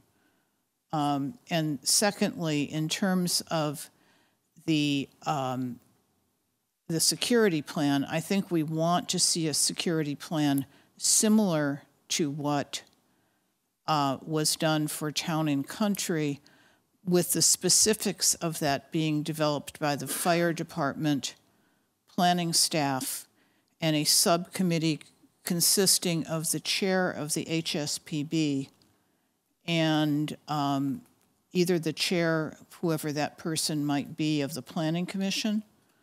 But we have a body that also reviews it with some technical expertise, and I would be happy to substitute the chair of the Planning Commission for Commissioner Maruzzi, since he has a background in historic preservation. In terms of the fencing, there were two components. Commissioner Wood's idea of skirting whatever got done with something that is attractive, I think, should be part of any recommendation, but the recommendation for what kind of fencing and lighting should come back. We both need a security plan, and we need it implemented within 90 days, don't we, Flynn? You have requested to review those plans, and so I'm unclear if you want to review those plans in 90 days or... You had required that the work be done within 90 days. Am I correct? So that would have been subject to staff approval of those plans, but you have requested to review them, so... I think it would be better to have staff approval and have things done within 90 days, given the condition of the building. The whole thing, including the security plan? A report back on the security plan, but to implement it within 90 days? I'm looking at your recommendations on this. Yes, let's do this. Let's have staff review and approve the shoring, or I like the idea of having the independent engineering evaluation as an alternative to shoring. If an engineer says it's going to stand up, then I'm comfortable with that. I just want to make sure that the building stands up. Secondly, the security plan, similar to that of the Town and Country, we would have fire and planning review that. And if you want to involve the subcommittee members, we can involve them in that plan as well. I think that's fine and appropriate. And then also the fencing and lighting, to get that done within 90 days. That should be fairly easy, with the idea that staff then would report back on the completion of those items to the entire Planning Commission within 90 days. And what is your recommendation on sidewalks? On the sidewalks, the concern was the fact that the sidewalks are buckling and are unsafe. I think that was the concern. Yes. Okay, so we will have engineering do a report on the sidewalks as well. The 90-day period, if the recommendations are not fully implemented, what happens? If after 90 days they are not implemented, at that point in time, we could either, I'm going to look to the city attorney, what are our options in 90 days? If we've extended the approvals for 1 year. We could condition that 1 year extension upon meeting these conditions within the 90 days. If these are not implemented within the 90 days, the procedure would be to notice up basically an extension revocation hearing. And we would go from that. I think that would be within the motion. That seems to be the sense of I agree with that. What the commission wants.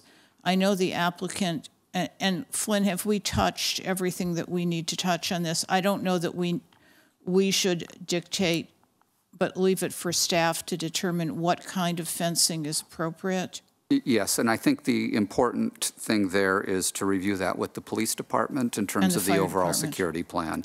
Having mentioned the concern about having visibility into the site being important to see if there are trespassers there, we'll review that with the police department. And if you'll give us some degree of flexibility there, we'll look at how we can make that aesthetically pleasing while also giving respect to security concerns.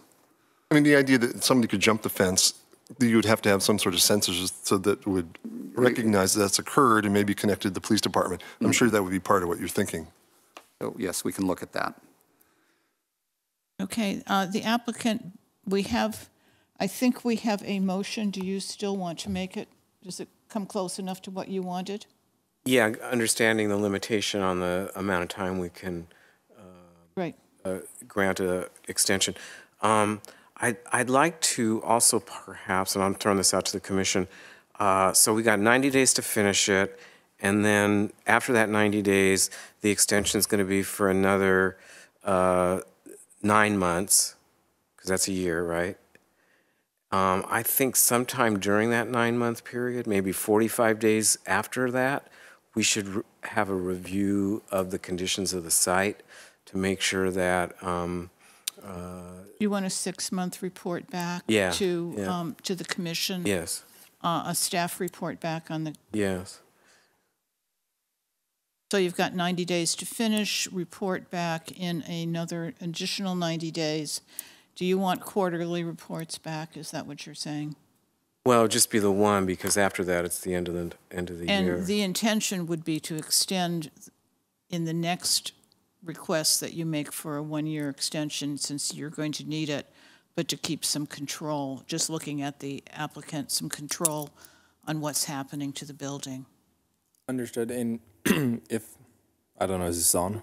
Yeah, if you would like to comment, we actually would like to hear from you at this point. We are, as I mentioned earlier, more than welcome to speaking with city staff as well as the fire department and police to explore further security measures. I just want to make sure that I'm understanding what's being conditioned correctly. So following today, there would be, if approved and supported, there would be a 12-month extension on the entitlements. There would be a 90-day review period to work with city staff as well as the fire department and police department for security measures. And then there would be an independent review of the shoring and stability of the church. Upon the results of that review, if shoring would be required, I'm just trying to think of the time frame. I don't see how that would happen within that same 90-day period. Oh, that's not correct. And Flynn, so if there was shoring required, what would your time frame suggestion be? What my time frame suggestion would be is that we would give the applicant, upon the completion of that report, we would give the applicant another 60 days to complete the shoring. We'll be able to report back on that within the 90-day period so that Planning Commission is apprised of what the time frame will be if shoring work is necessary. Can I just clarify, the applicant suggested that he had 90 days to come up with the plan. Not right. That's not right. You have 90 days to complete the plan. In completion, so okay, so by the end of the 90-day term, during that time period, we would have been working with the city fire department, and that is totally correct. And you have to complete whatever was agreed to. That's okay. Within the 90 days. Correct. Yes, not just a review. Because at that point, if you're not completed, we would have the right to revoke the extension. Outside of any shoring work that, if it is required. Outside of the shoring work, correct. I think we are there. Yeah. Did we have a second on Commissioner Woods' comments on this? I will second that motion. Sorry, did you? Oh, okay. Fine. Maruzzi seconded it. I just want to reiterate that some sort of a super graphic of what's to come on the fencing would be a preference of mine personally. On that, I think it shows progression. I think it shows the site's not dead, that you're actively working on it. And there wouldn't be the questions from every visitor and tourist as to what's happening. We're very happy to do that. Okay, can we call the question? There's nothing showing on panels allowing votes, so at least I'm not able to vote. We have. I'm voting yes, since I can't vote mechanically.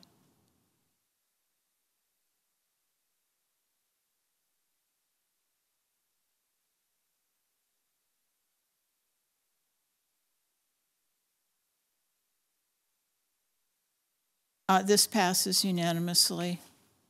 Thank you for your time. I'm going to suggest that we take a 10-minute break and then come back, reconvene at 5 of 2. Lynn, what time do we need to be out of here? We need to be out of here by 4 p.m. We'll do that.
in session.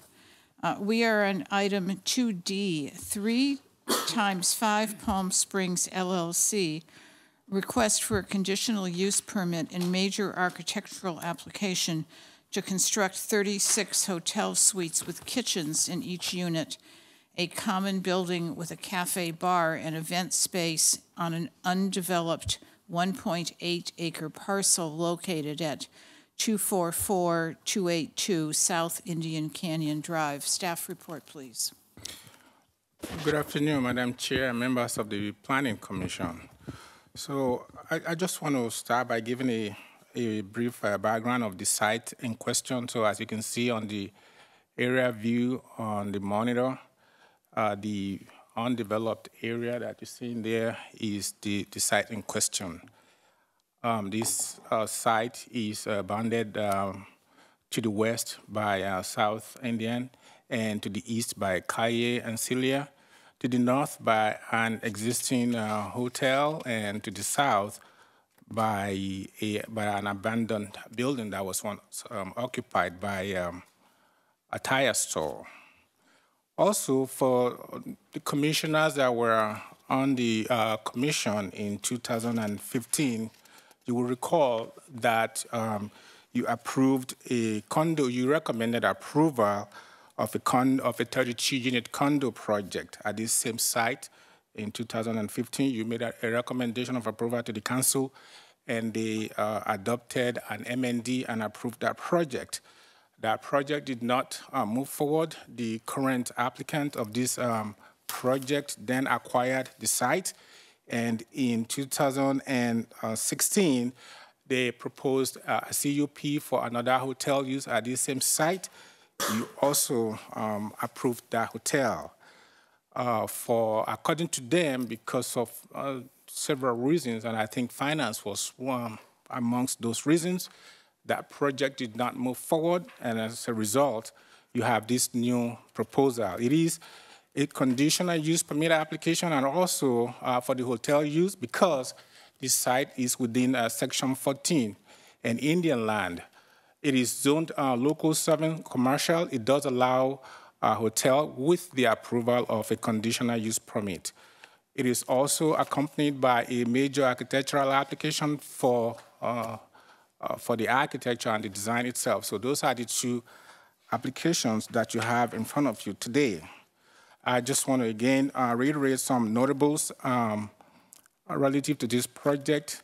As it is proposed to us, it is a 36-unit hotel, and each of the units will contain a kitchen.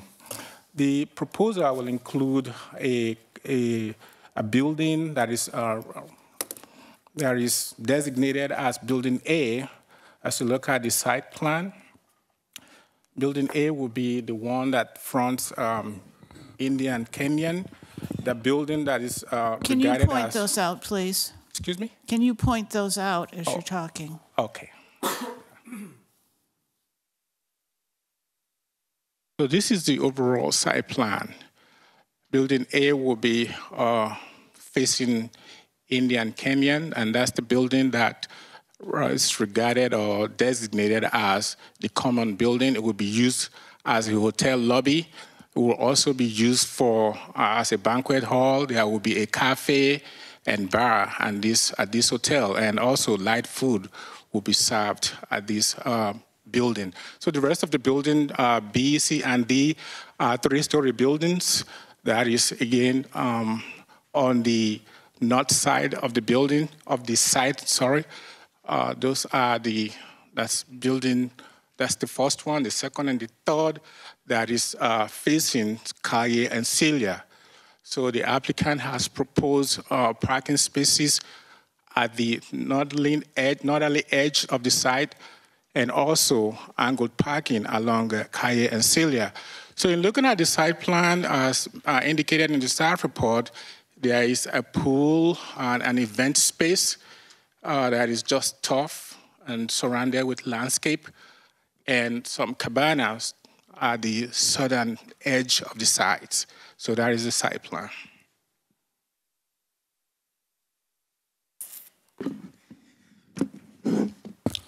So some notable aspects of this project, again, is that as with the previous one that you approved, parking is one of the main issues, and as a result, a parking study and a management plan was submitted by the applicant. Again, this location is, of course, within the Section 14 specific plan area. Again, the proposal, as we evaluated it, is for 36 units, but again, will contain up to 90 rooms. The reason is that each of those units will have between 2 to 4 bedrooms each. According to the applicant, though, although 36 units are being proposed, this could be divided up to 49 units by using the lock-off keys, that is dividing some of the units to allow up to 49 units. The applicant may speak more to that. Again, because it is within the Section 14 area, we relied on the Section 14 specific plan and also the city's zoning code to evaluate this proposal. Looking at the development standard in terms of lot size, the lot width, the lot depth, and of course the height and the setbacks proposed, these are all in conformance with Section 14 specific plan area. I've talked a little bit about the site plan. On September 4, 2018, this project was presented to the AAC. Overall, they liked the project, they liked the design, but had some concerns and some comments relative first to the landscape and, of course, to the interior design of the project, that is the courtyard area and the edges of the project. Specifically, they wanted the applicant to bring back an enhanced landscape with additional boulders on the west to create a separation between the Barra and Indian Canyon frontage. They wanted the applicant to add more palm trees to enhance the layout in courtyard areas, to enhance the hardscape outside the common building and provide landscape break between the pool area and the bar and landscape on Kaya and Celia. So I'm going to bring forward the landscape plan. So, okay, there we go. And also, they wanted the applicant to provide additional details on the lighted screens on the main north elevation of the plan. That's the north elevation that faces the parking area on the site plan. That is this area right here.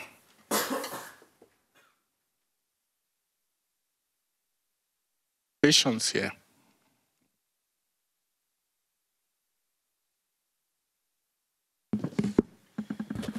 And also, they recommended that the applicant provide a drop-off space for taxis or Uber at the site. And finally, that the location of trash enclosures be reconsidered. The applicant submitted a revised plan. They addressed all of those comments, except with the exception of trash enclosure. They remain the same place they were when the project was presented to the AAC. So, one of the trash enclosures will be here, and the second one is somewhere around here. Am I right? Right here. I know I should wear my glasses. But.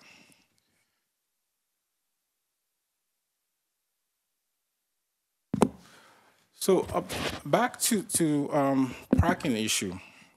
But first, I just want to make a correction. So on the staff report, indicated that the applicant proposed 49 parking spaces, and that is inclusive of 40 spaces on the northerly portion of the site and 9 spaces at Kaye and Celia. And that was based on the fact that Section 14 does encourage and allow parking spaces on the street to be credited towards required parking. But upon further review of that section of Section 14, they can only be credited 4.5 spaces. At least that's according to the evaluation of Section 14 specific plan by staff. But also, that portion requires that only those credit can be given to a project if it is a mixed-use project. But the way we evaluated it was that this project includes not only a resort hotel, but it does have a bar, cafe, and a restaurant.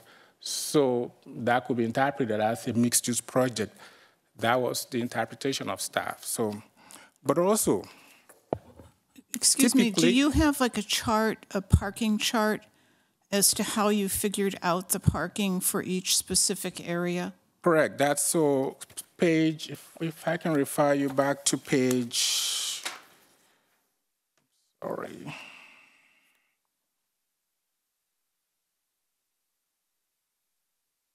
If I can refer you back to.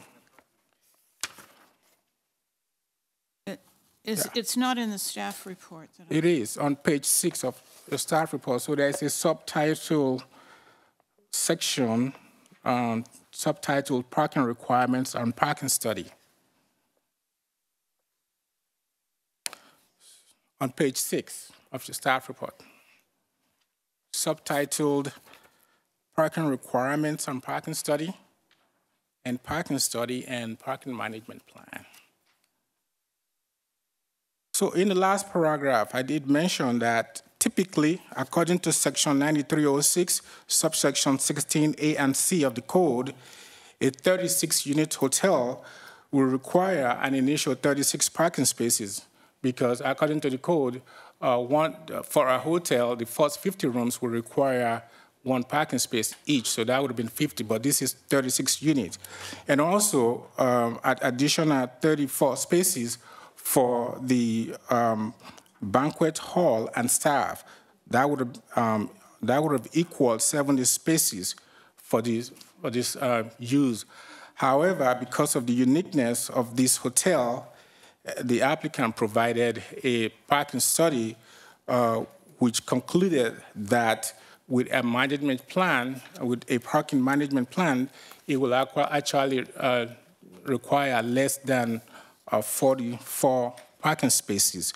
That is according to the management plan or the parking study submitted by the applicant.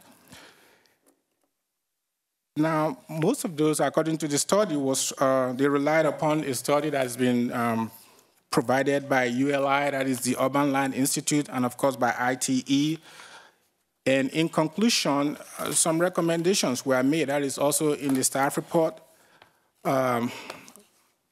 If I can just go through them one by one. So number 1 is saying that in order for parking to be effective at this location, that a sign should be placed at the entrance of the parking lot stating that parking is for hotel use only.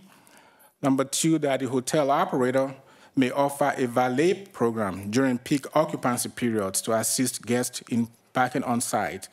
That number 3, encourage employees to ride bicycles or utilize public transit in order to reduce on-site parking demand. The hotel should communicate the benefits of bicycle riding and public transit to employees, and that this is a cost-effective, eco-friendly option that may reduce parking demand. Number 4, that information about transit, the Palm Springs bus, trolley, Uber, and Lyft and taxi services should be readily available to guests staying at the hotel, and that this information should also be easily found on the hotel website, and that this will encourage guests to utilize alternate modes of transportation to and from the site. And finally, that parking demand for the hotel should be monitored within 1 year of implementation during peak occupancy times with an observed parking analysis to ensure that parking is adequate and does not create an overflow parking situation into the neighboring businesses. And based on the previous project that was approved at the site, our staff also recommended some specific some project-specific conditions should the Planning Commission decide to approve this project. And that's number one, that off-site parking. If at any point off-site parking is obtained by the hotel, the parking management plan can be re-evaluated to incorporate those additional parking spaces. Number two, special events. Any special events at the Board Palm Springs which are open to non-hotel guests shall require mandatory valet parking. A valet parking plan showing the ability for on-site stacking of vehicles shall be provided to the Department of Planning Services for review and approval prior to the issuance of a certificate of occupancy and shall be included as part of the parking management plan for the hotel. Number four, bicycle parking. The development shall be required to provide secure on-site bicycle parking facilities for use by patrons and hotel employees. Location and design of the bicycle parking shall be approved by the Director of Planning Services. And also that, finally, regarding the CEQA. So when the original project, which was approved in 2015, there was an MND that was certified by council. That MND was reassessed, and it was concluded that it is sufficient enough to be the controlling CEQA document for this project. All the mitigation measures that were approved as part of that MND will also apply to this project. And based upon that, staff is recommending approval and the adoption of those proposed conditions of approval, including any additional conditions that the Commission may find fit for this project. That concludes my staff report. The applicants are also here to make a presentation to you. Thank you. We'll go to questions of staff. Commissioner Woods, you were present at AAC. Can you relate to us the comments and concerns of AAC? Certainly, I can do that. The AAC board, I think, captured several of the comments in the staff report, and it's nice to know that the applicant has worked with those AAC comments so readily, and that's appreciated. I think a big concern of AAC was what they couldn't discuss, which was parking. They had brought up a lot of issues about the parking for the site, but it wasn't in their purview to talk about that, and they actually had to punt that, and they were a little sorry about that because the form and massing of the site really is dependent upon whether you can get the parking to meet the requirements. And do you have questions? Do you want to start with questions? Certainly, I can start with some questions, and then I might miss some if you'd come back. So, are you able to pull up the site plan, the overall site plan and project data plan? Or this plan is fine right here. If you look on the far right side in the lower left where the angle parking is located, there's a dashed line. I assume that is the property line. Yes. And would there be a dedication? Are they going to have to dedicate some land on there? And where's that dedication line then?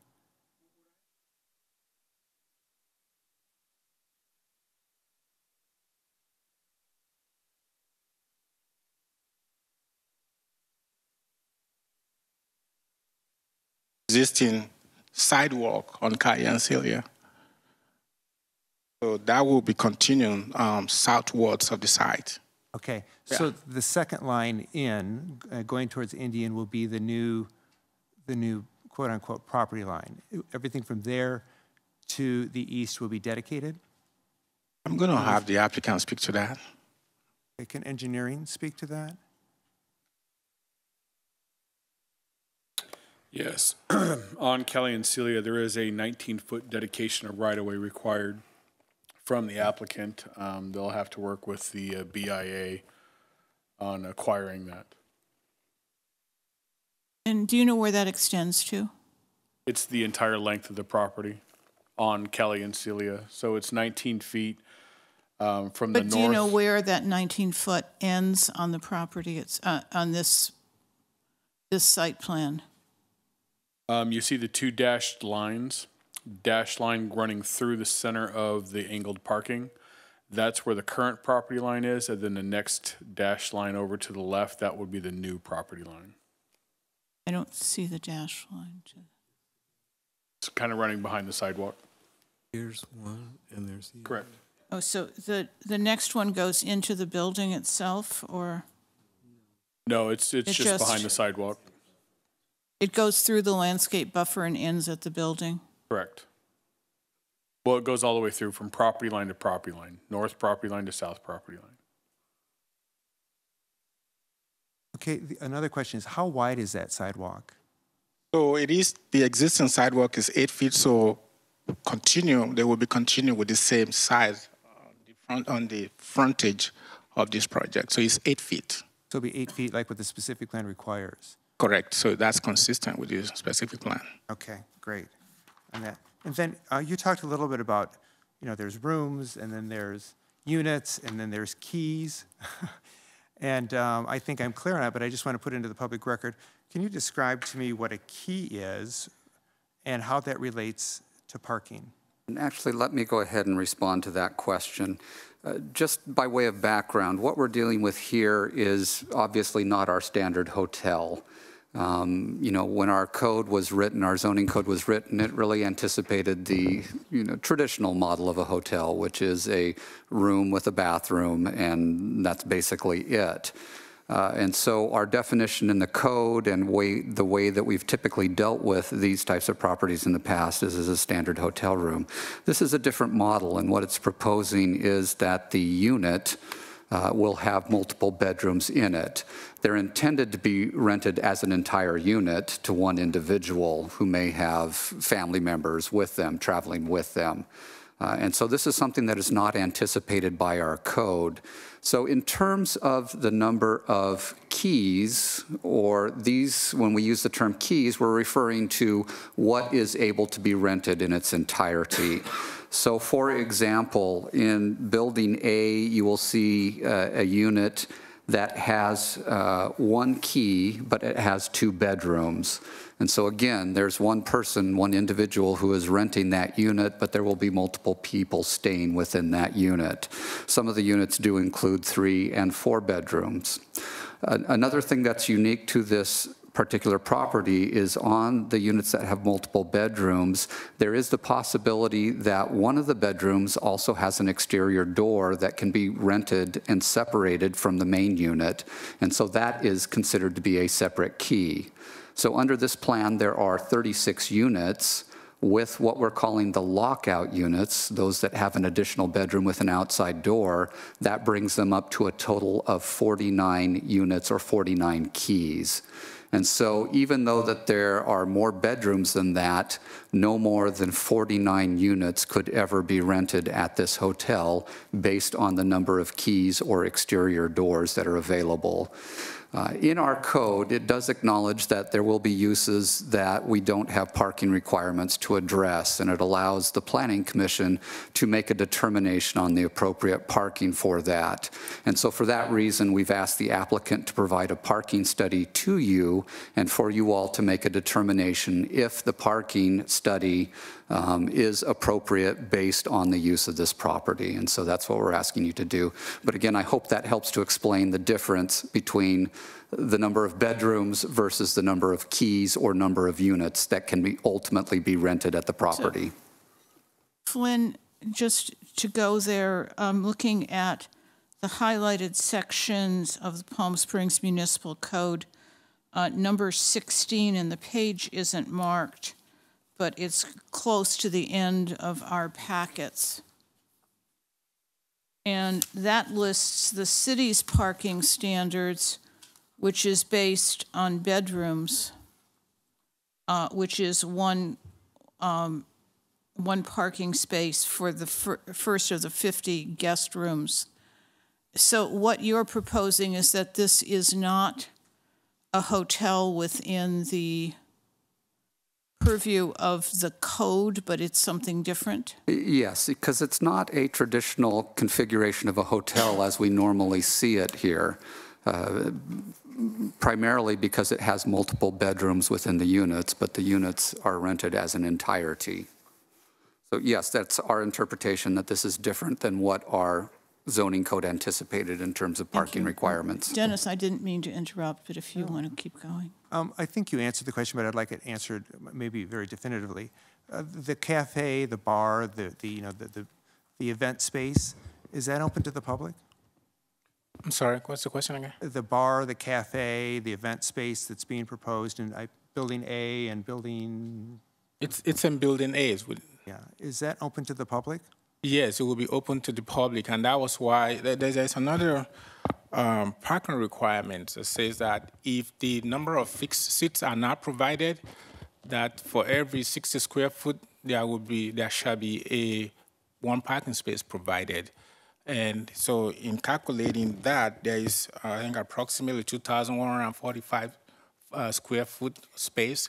So in calculating that, that was how staff arrived at additional 34 spaces to be required by the hotel. And those are, so just to reiterate, so it will be open to the public. It's an additional 34 spaces. Those 34 spaces are not being provided.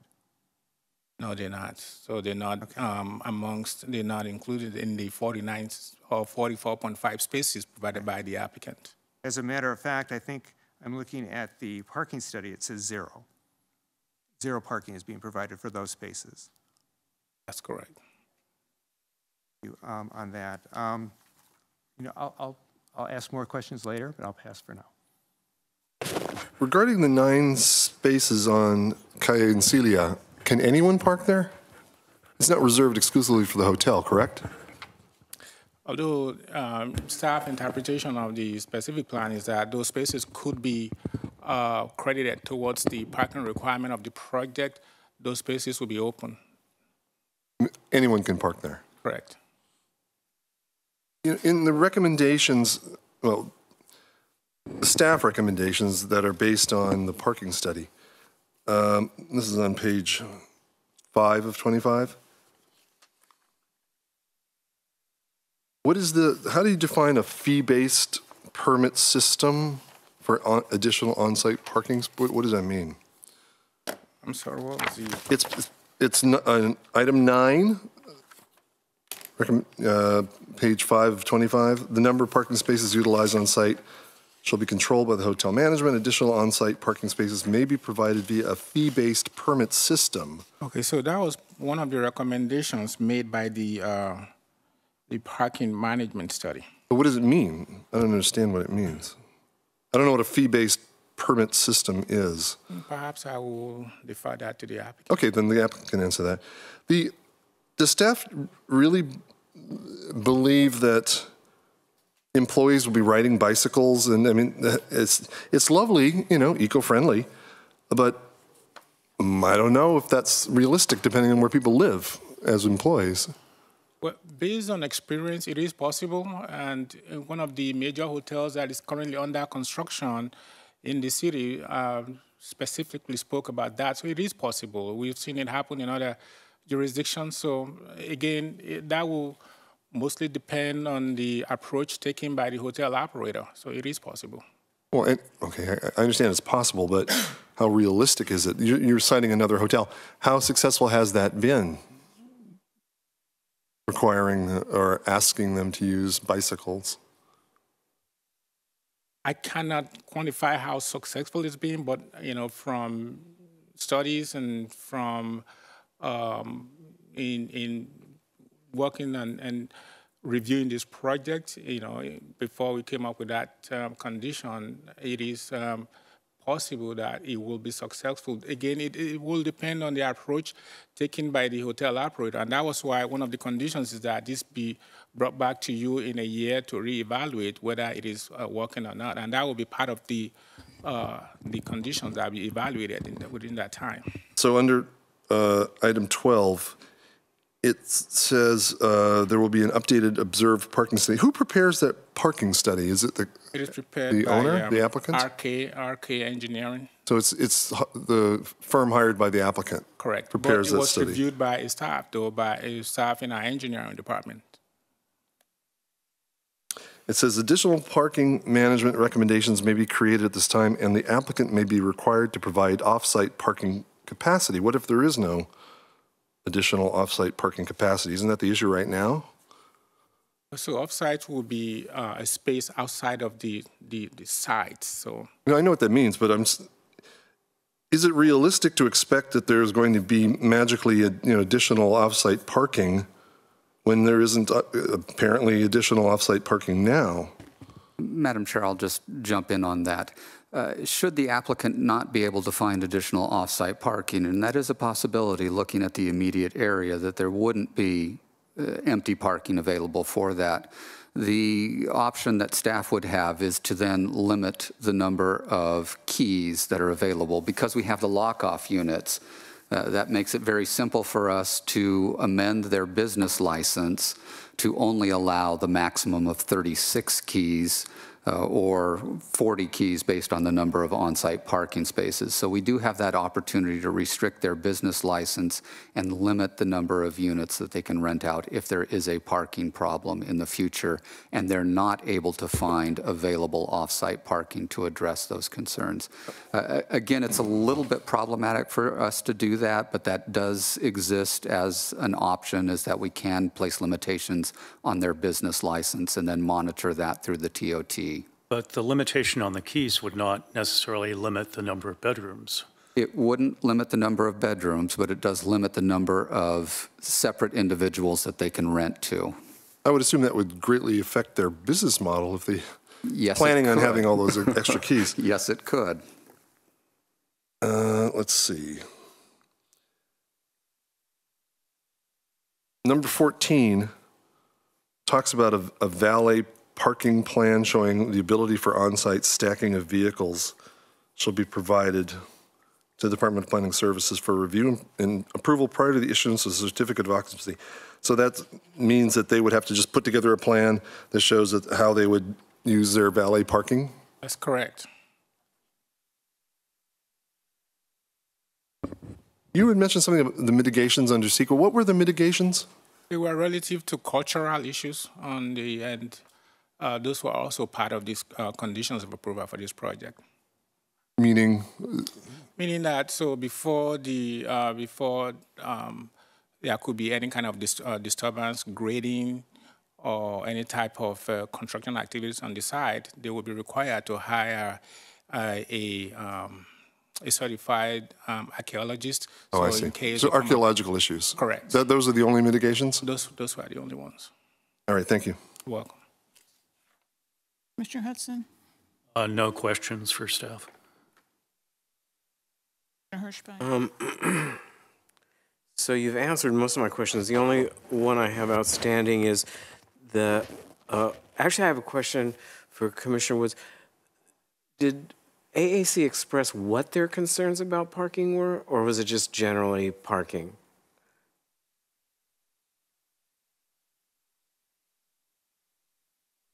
Put you on the spot, I'm sorry. No, that's right. What I recall was that the concern was they were looking at the building, they were restricted to looking at the building massing, and they felt that just looking at the building massing without looking at the parking was problematic because the parking didn't appear to be sufficient for the building mass. So is it amount of parking? The amount of parking. Okay, for staff, AAC had a number of conditions or concerns, and you stated that the applicant revised the plans to comply with those concerns, except for one item, which was the trash enclosures. Did the AAC or a subcommittee of the AAC then review the changes? So there was no subcommittee, so there wasn't any, but staff reviewed them against those comments and recommendations made by AAC. So again, and it was determined that the only item that was not met is the location of the trash enclosures. I'm sorry. I'm sorry. So, but there is also one outstanding condition, and that is that a final landscape plan be brought back to the AAC for final review and approval. So currently the AAC has not seen any of the revisions? They have not seen it, and I can go over some of them. Which That's okay. I just wanted to know if AAC had seen them. No. What was the concern in AAC about the trash enclosures? Maybe they Commissioner felt Woods that could answer that one. they felt that the location, especially the one on close to South India and Kenya, there might be difficulties in trucks, trash disposal trucks to maneuver in that space. So that was the concern. Do you concur with that? Yeah, generally, but they will have to get some kind of understanding with the trash company. Sometimes they will address those concerns if they're able to maneuver their trucks. That was the main concern. It wasn't for aesthetic purposes or the design of the trash enclosure itself. It was just the location that it was too close to Building A, and that may create some problems in maneuvering the trash disposal trucks. And show me where it is again.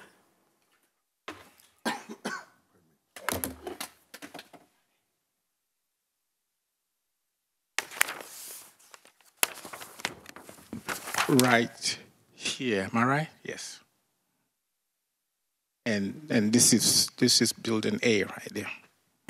And I just had a general concern about the trash enclosures, but if you could answer a question for me, is it typical or common for trash enclosures for facilities of this size to have the trash enclosure located adjacent to the pedestrian right-of-way? It is atypical. It's not typical. It's not typical. And what would be the reason for it not being typical? Well, so you have to consider the tightness of this location, the shape of the parcel itself. And I guess what they were trying to achieve is to place it such that trash could be picked up while the trash truck is parked along South Indian. And I may be wrong on that, but that was my interpretation. However, because this is the common building, it's going to be the lobby, we just didn't feel comfortable that would be the appropriate location for it. And AAC did agree with that and encouraged the applicant to look for an alternative location within the site. And its adjacency to the public pedestrian right-of-way, did that play into the discussion? Yes, that also could be problematic. Sorry? That could be an issue also. So that was in the discussion at AAC as well? Yes. Okay, thank you. I have questions. Mine center mainly around parking. In our vacation rentals, which is the model we're looking at, my understanding is that the vacation rentals limited parking on vacation rentals to 1 car per bedroom because of the tendency of vacation rentals to be parked more than 1 car per bedroom. Am I correct on that? If you'll give me just a minute, let me look at the code and respond to that if you want to go on with other questions. The arenas are Kaye and Celia. In my experience, going down in that area in season, trying to go to a restaurant, that road is parked all the way to Ramon Road. And it is the overflow parking for sort of the bars, the restaurants on arenas. Did you look at that when you looked at allocating parking here on that road that is always parked to hotel use? I did look at it, but when staff visited the site, it wasn't during any event downtown or during the evening time as to have the kind of experience that you've just described. So it was during the day, and that there were no vehicles. But when would hotel guests typically be there and utilizing that? Probably during the weekends or during occasions in downtown area. During the same time that the downtown, that's used as backup. Which is possible. Backup parking. Right. Has the city done a study on where our hotel employees typically live? And how many of them can afford to live within biking distance of? I am not aware of such a study by the city. No. And the days that the Buzz is working, because I know it's been cut back. The Buzz is an alternate that's been utilized for getting people around. Do you know what days the Buzz is currently working? Ever since it's been that the Buzz operation been taken over by an outside agency, I have not. I'm not aware of that. But also, talking about employees, the hotel employees. I think that the applicant can definitely speak to these. I'm not sure that the hotel will be a labor-intense hotel, so the number of employees could be limited to, say, could be under 10 if I'm maybe the... But wouldn't that require, if the employees drove, that they utilized other parking spaces, like the city parking lots downtown? It is possible. And Madam Chair, to go back to your question about vacation rentals, in the vacation rental ordinance, it does say that no more than one vehicle per bedroom shall be allowed for each vacation rental. So it's one per bedroom.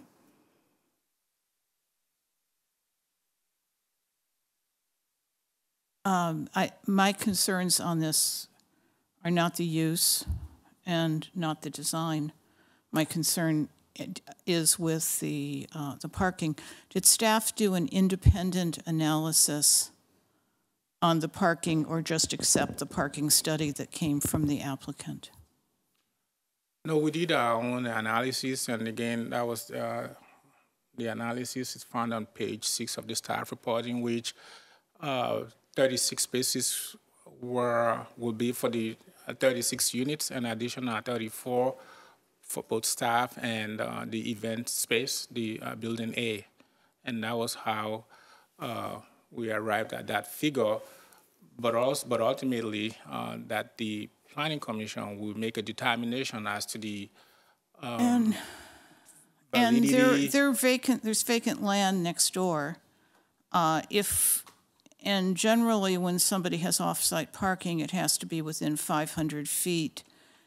Did you ask the applicant to look at acquiring a long-term lease or other? Yeah, absolutely, we did, and because that is not on record, I just didn't want to speak to that, but the applicant will certainly expatiate on that. Yes, in our discussions with them, we were told by the applicant that at that time they were actually looking into the acquisition of that property, but I will let them speak more to that. Great. Are there other questions for staff? Commissioner Woods. So in the parking study that was done by the applicant's consultant, they took it as the number of keys, that 49 is the number of keys. They did not include the event spaces that we talked about. But then they gave a 10% reduction for people who come by other modes of transportation. Actually, they gave more than 10%, but they gave a 10% reduction. Do we traditionally give reductions on parking in the city of Palm Springs? There is no provision for that in the code. So, but because this is a study that was based on because there are references of what happens in other jurisdictions, specifically to hotel use. So that was what we took into consideration. But as far as our code is concerned, no, there is no such a discount. And let me just add to that, there is language within the zoning code specifically on parking requirements to allow for the submittal of a specific parking plan. With other projects that the city has reviewed in the past, they have looked at things such as how many guests are going to be coming via Lyft, Uber, taxi, et cetera. And either the Planning Commission or City Council has approved a parking reduction based on the fact that some visitors will not be bringing cars with them. But ultimately, that's done on a case-by-case basis, looking at the specifics of the property, its location, et cetera, and the information that's provided on the users of the project. Thank you. Would you classify this as a resort hotel? Yeah, because of and I would just say as you answer that, we have a definition. So I just want to. Yeah. So this is a trap question then. No, it's not. It's just the reason I'm asking that question. I'll tell you right out. To give the reduction, they're classifying it as a resort hotel, and I don't think our code classifies this as a resort hotel. But I wanted to know staff's perspective on that.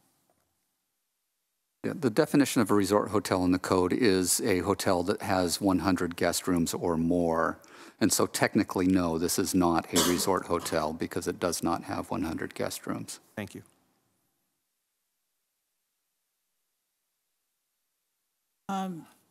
There being no more questions?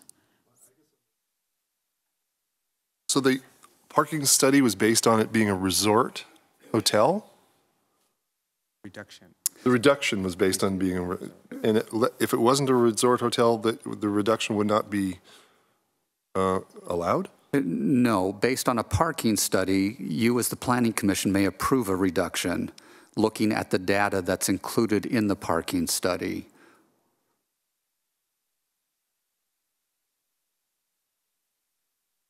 The question is in front of the public. The public hearing is open. The applicant has 10 minutes.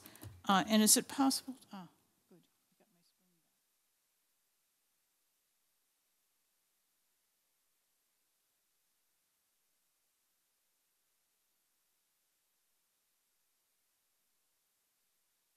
Madam Chair, members of the commission, my name is Philip Bates. I'm with 3x5 Palm Springs, LLC. Thank you very much for your time this afternoon. I certainly heard all of your questions and comments, and very much appreciate all of it, and we'll do our best to listen to it. I wonder if you wouldn't mind if I could just give a little bit of background on our company and the business model, because I think it's heavily relevant to today's discussion, which is primarily centering around the parking. Can I just ask, is this the same company that applied for the last? Yes. Same company, okay. Yes. For starters, I just wanted to make two clarifications. Number one, we're not operating a restaurant here. And originally, as we conceived it, this was going to be more of an internal-facing space, primarily to welcome our guests and also to provide a market in which our guests can buy things like milk or frozen pizzas, et cetera, because they'll have kitchens in their units. It was the city's desire per the plan to have something a little bit closer. This was the last time around, closer to Indian Canyon, so that the frontage was a little bit more transitional use. So we accommodated that. So to say that this is open to the public, I think is not our business model, but we have it facing the public because that was sort of the request of the city, so that it's a pedestrian-friendly approach. And then number two, and just in terms of so that's pertaining to the proximity. But then I want to just talk about the actual use. We're not operating a restaurant here, so we will not be serving 3 meals or things like that. There is a bar that you walk in, and that's kind of our check-in counter, similar if you've been to the Arrive Hotel. You check in there at a bar. So like the Arrive, we'll have a bar/coffee check-in, but unlike the Arrive, we will not operate a hotel. So I just wanted to clarify that because restaurant use on this site would heavily increase the amount of traffic for which we would need to provide parking. A little bit of background on us. I do want to mention that we're both the developer and we will be the hotel operator. So all these questions and concerns that we're raising about parking, they're certainly not something we're going to just pass on to whoever is operating them. They're problems that are going to live with us. And so I mention that because as the operator, we have certain commitments that we're making to you that we ourselves need to uphold, as well as the property owner. And I also say that because any kind of commitments that, like the operational plan of including valet and things of that nature, we're the people who will uphold them. So when we make that commitment to you as developers, we're also making that commitment to you as operators. And the third thing I think I want to say here is that really our model, our actual background is we started as vacation rental owners and operators. And we did that. We bought a few, and then we went to a city council meeting, and we realized neighbors don't like this model very much. So we got out of it, and we realized guests like it, but neighbors don't like it. Let's build a hotel that is centered around this group traveler. And so that really, our hotel is kind of the new form of hotel, which we hope will perpetuate, throughout the nation. That really is the solution to this sort of vacation rental boutique hotel problem.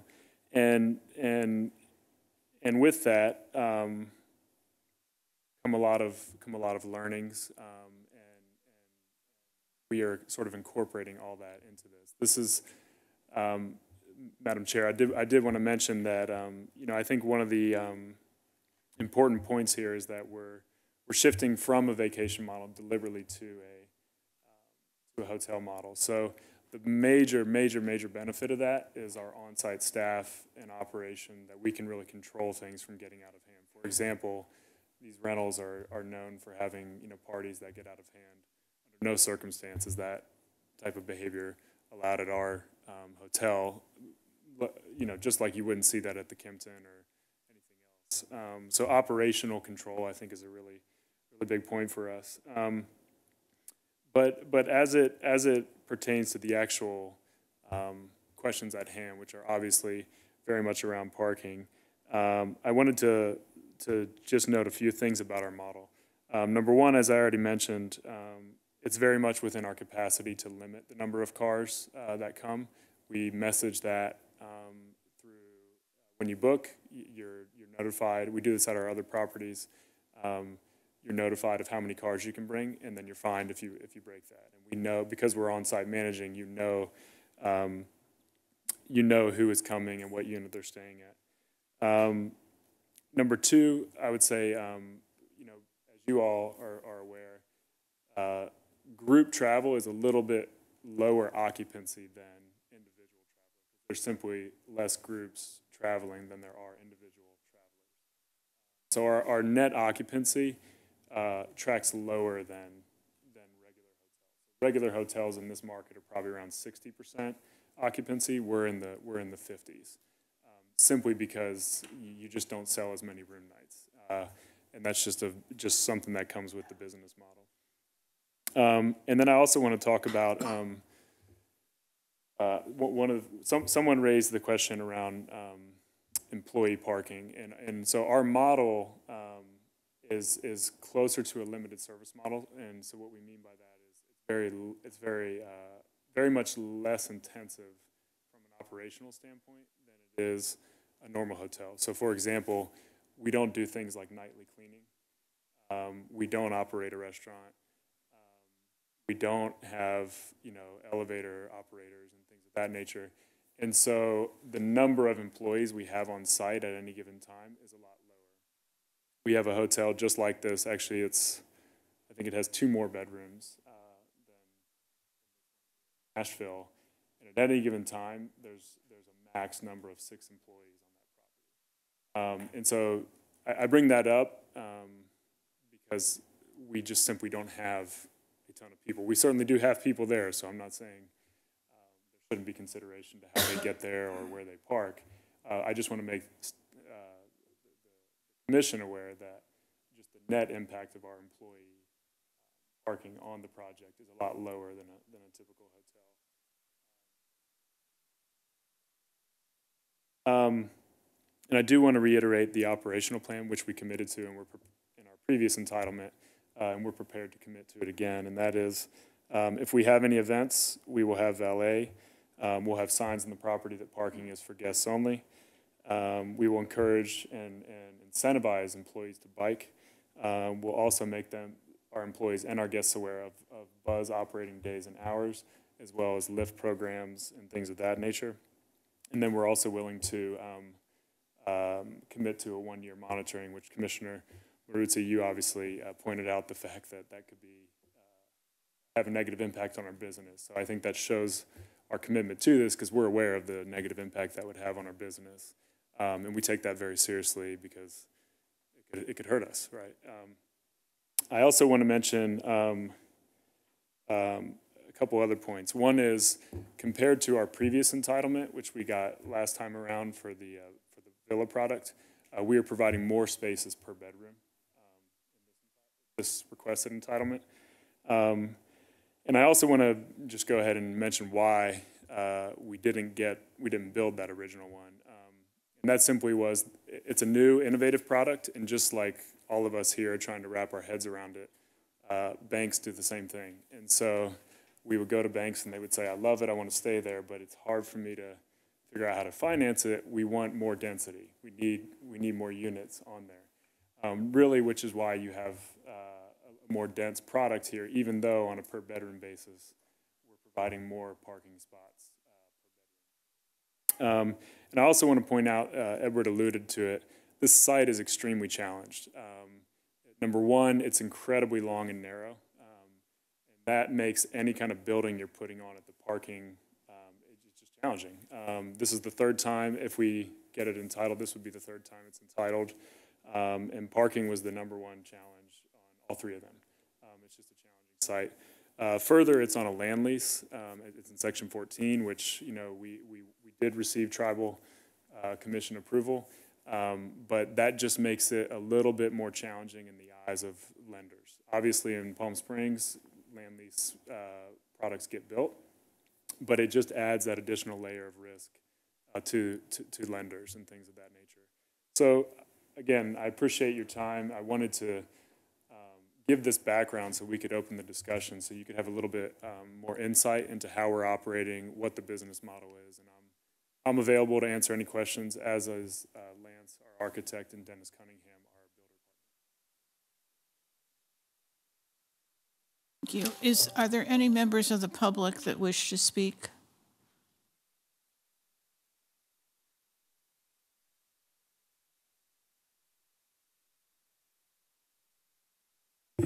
Hi, my name is Robert. Oh, excuse me. Let me turn this thing off. My name's Robert Findley. I am a resident of Palm Springs. I've got two things, neither of which have anything to do with parking. Thank God. Where the trash pickup is, that part of Indian Canyon, the city is going to change to a two-way street.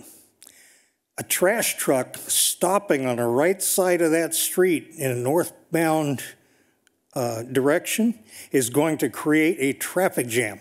We're talking about accident, hazard, etc. My second point is the party venue. If that is an open venue, and I can't tell from the drawing, be careful we don't end up with another hacienda with a very negative noise impact on all the businesses and residences south of the hotel. And that's all I have to say. Thank you.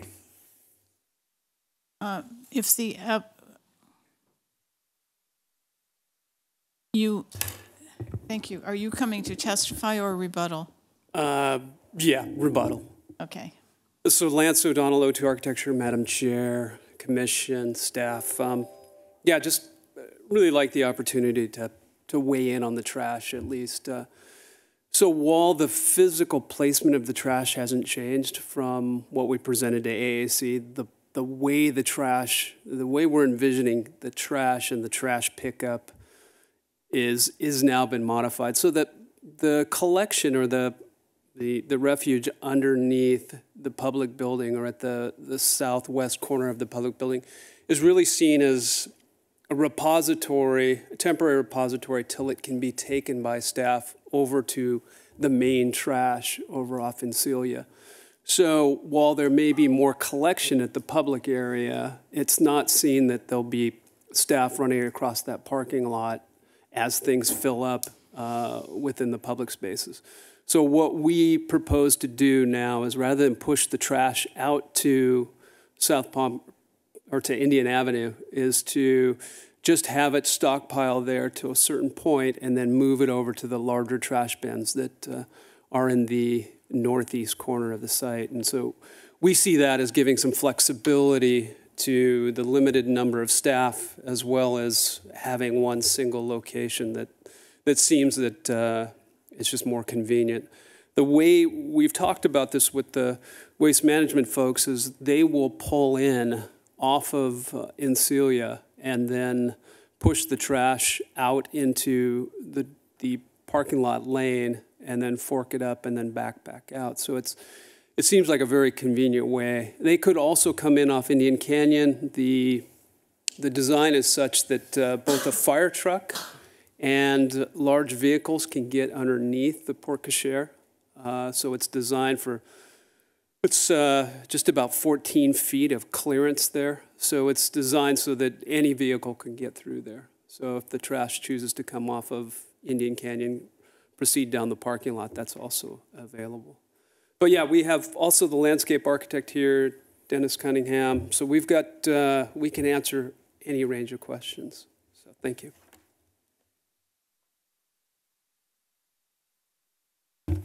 Good afternoon, almost evening.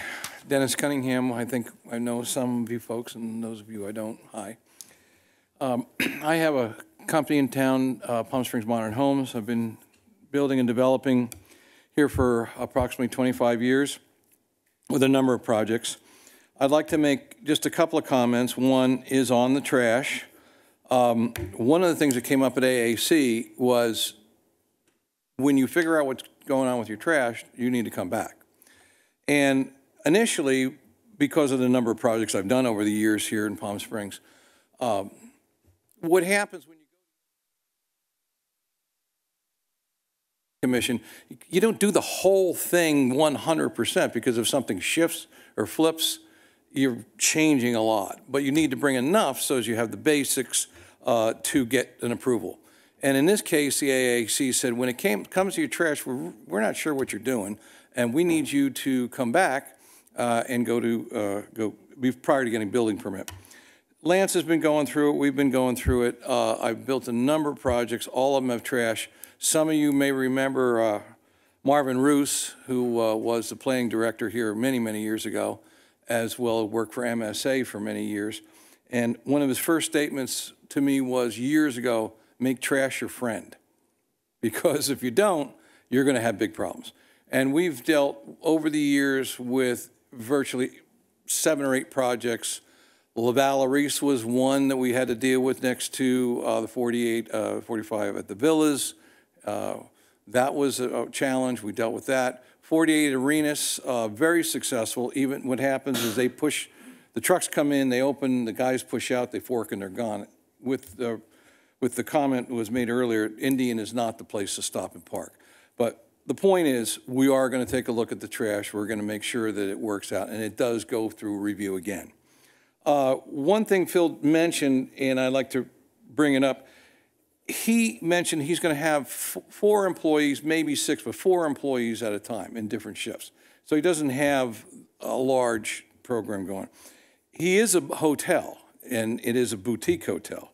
The parking study, yeah, they hired him like I hire study folk, but they're engineers, they're independent people. If they lie or they do something wrong, they're liable. They're not working for me, and I may not necessarily like the results. And I've had that situation before, but I live with them and learn from them before I even come before you folks. And when it comes to the Uber discussion and what's happening, I think we all know that that's kind of where part of this is headed. And fortunately, this development itself is a straight shot from the airport. We're ready to go on the project. Hopefully, you folks feel the same way, and I thank you for your time. Could you come back up for, and I'm sorry, the applicant, if you'd come back up for questions. I know that I have some, but I don't know if other people have them. Madam Chair, could I make one more comment before the question? Yes. Thank you. I did want to talk about our guests. So around this hotel, we built a brand. The brand name is called Vogue. And we specifically target what we call group lifestyle travelers. And those are folks who are largely multi-generational families. So that is one of the newest trends out in travel right now is that baby boomers are now grandparents, and they are traveling with their children and their children's children. That's probably the fastest growing trend, which largely we're trying to capture. And when you see that when you see that guest profile come, the children obviously aren't driving. They're in a car, and oftentimes they'll come if they're coming from out of state. They'll rent a minivan. They'll come in one, or they'll Uber. Driving, they're going to take less cars simply because of the children. And just want to highlight that because that's sort of who we're targeting, just as an additional layer of how we think about our project and the parking. I have some parking questions. Do other people have them? If you were renting a four-bedroom unit, what would you tell your guests their parking limitation was? On the 4 bedrooms, at max they could have 2. And how many 4 bedrooms do you have? And for the 3 bedrooms?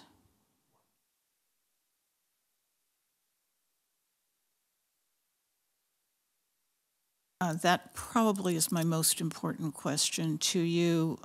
I'm having other commissioners look like they have questions, but the other one was finding an have you taken this site and valet parked it, and how many parking spaces can you get into it if you valet park it? And would this work if you're not allowed to reserve the spaces on Ancilia? Valet parking certainly would work. How many can you valet on this site? And I'm asking you for specifics. Have you run it? Do you know how many you can put there? We've run it before, and primarily we ran it with the adjacent site, and we were going to get about 20 extra spaces over there. The challenge we ran into, it's an unfortunate situation. The owner of that site passed away, and so you can no longer. It's in probate right now, and so we're not really in talks like that. And since we had our parking study and it kind of checked all the boxes, we sort of discontinued those conversations. We'd be very happy to pick them up, primarily when we're at peak occupancy, whether it's because a group is holding a wedding there or whatever, like we committed to in the operational commitment last go round. We'd be happy to look at a valet situation.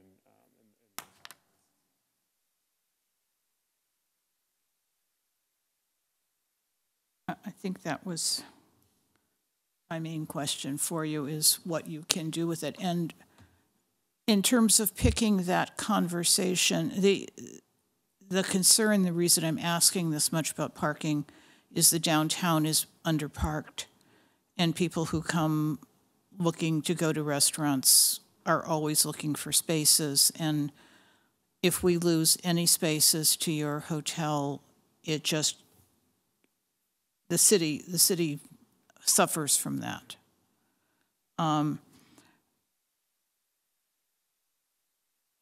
If we required you to have off-site parking, could you pick that conversation back up? How close were you? It's really in the hands of probate. I think we would certainly love to work with the city on figuring out how to acquire other spaces, but I can't give a definitive answer on what the outcome of that would be. We do routinely check in with the person who liaises with probate, and I think we checked in about a month or 2 ago, and still there was no word on that. And that's just for that specific site. Are you referring to the tire company site? Yeah. Yes, sir.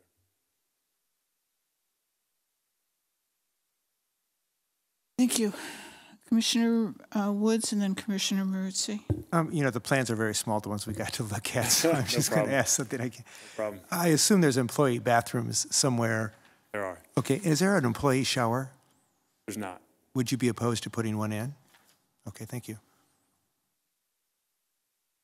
You had mentioned that there would be a fine if the guests brought too many cars. What kind of fine would there be? They post deposits, like credit card deposits, like any other hotel. So it would be a fine similar to if there was excess wear and tear on the room. You would charge it to them. You put that in the rental agreement, as well as you make them aware in email correspondence with them. Post it on the signs as well. Is there a dollar amount? Yeah, I mean, we would definitely make it hurt. It would probably be about $200 is kind of what we've been considering. Have you used this approach in any of your other properties? Yeah, absolutely. We first started doing it when we were vacation rental owners. And the reason we would do it was because the city we were in would actually fine us $1,000 if we exceeded it. And so we got very good at figuring out. How often did guests violate that and have to pay the fine? This was very rare, huh? But those previous projects, those were single-family residences, weren't? Correct. Yeah, that's when we started doing it. We do it on our I don't even want to tell you how many parking spots our hotel in Nashville has, and that's a more urban setting, so it's a little bit different. But we have to do the same thing there. We have 15 parking spots there for a hotel the same size. And as Dennis alluded to, the sort of Uber, Lyft, Tesla loop kind of world is really what's helping shape this. Regarding valet parking, if there were guests at the hotel that were not interested in whatever the event is and they wanted to leave, would they have to utilize the valet to come and go? If they're not, they're just guests that have nothing to do with. That's a good question. To be honest, we haven't actually considered that, but as you are asking it, what comes to mind is that we would try to bifurcate that and notify guests who are at the event that they're required to use valet. We have not run into that instance yet, but I think that's a very easy operational thing. It's just such a narrow area I just don't know how you would do valet. You'd turn the cars. I mean, would they be? What's the term where you park one car behind another? Yeah, the Austin Powers sort of. Yeah.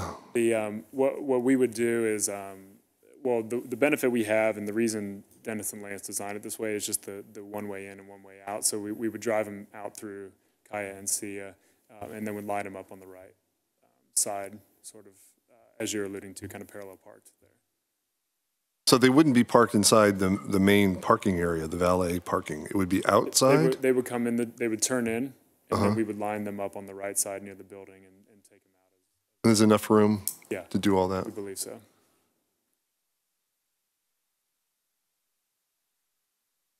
It sounds like you're going to have events here. Your business model includes having events here at this and using that event space. Events for our guests.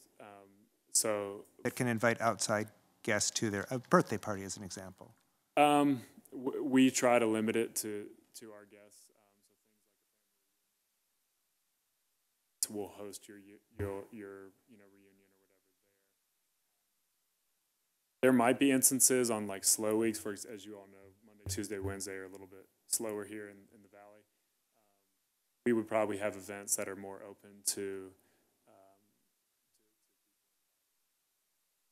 because we control the events and we're sort of managing that internally. Yeah, the last thing we would want is a birthday party where a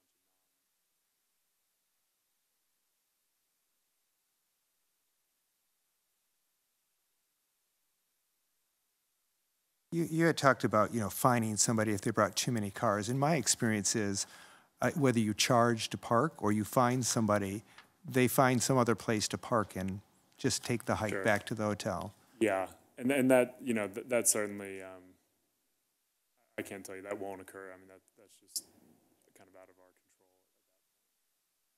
We like to keep the fine high enough to where it's like you really don't want to mess with it, and you'll ride with your friend or however to get there. But have you looked at? My sense is many guests in Palm Springs drive from LA or surrounding coastal communities, and they do come by car. And that Uber is a bit overblown, and Buzz it was almost discontinued, and it's operating, I think, only 2 or 3 days a week. Have you modeled your guests? Do you know where they're coming from and how many of them are coming from, they're driving up for their birthday parties? Yes, we think about 60 to 65% will be coming from drive-to markets, and those markets are primarily LA, Orange County, and San Diego. Our big feeder fly-in markets are San Francisco, Portland, Seattle, and Chicago, and Vancouver as well. Music. In that one of our members of the public, you're not planning on a speaker system. No, yeah, the allusion to the sort of party house is not what we want. Again, we control the real estate, and so we don't want to be paying the capex that those kind of parties can. That being said, we will allow music for sure. We'll definitely seek to create a experiential environment that has good music and things of that nature, but we'll control the volume and things of that nature. Thank you. Any other questions? The issue is before the commission. I do questions of staff if people have them.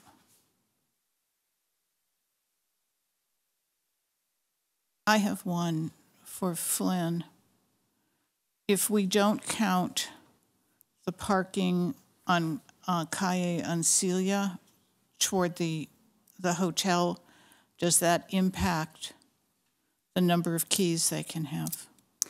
Potentially it could. Again, you have a certain degree of flexibility under the specific parking plan to approve a lesser number of spaces for a development. But ultimately, if we don't include those spaces on Calle Ancilla at all, you may want to look at adjusting the number of units accordingly. I hate to interrupt. Mm-hmm.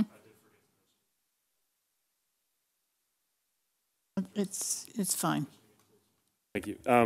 I just wanted to point out a couple things. I missed a point when I was talking about our guest profile, and the reason I alluded to the multi-generational family is that vacation rental are known for having some people going there and throwing parties, and my point in bringing that up was that if you want to have a party, you can go do that there, but this isn't the place to do that. So we advertise that, we built a brand around that. I wanted to make that clear.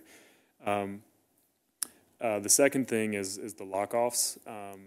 The intended use of those lock-offs, there's 9 of them, is specifically to capture business on Monday, Tuesday, and Wednesday, when groups who we're targeting are here less frequently. So the intent is to try to pick up some occupancy there. As I alluded to earlier, this is a lower occupancy product, so that's why we have those.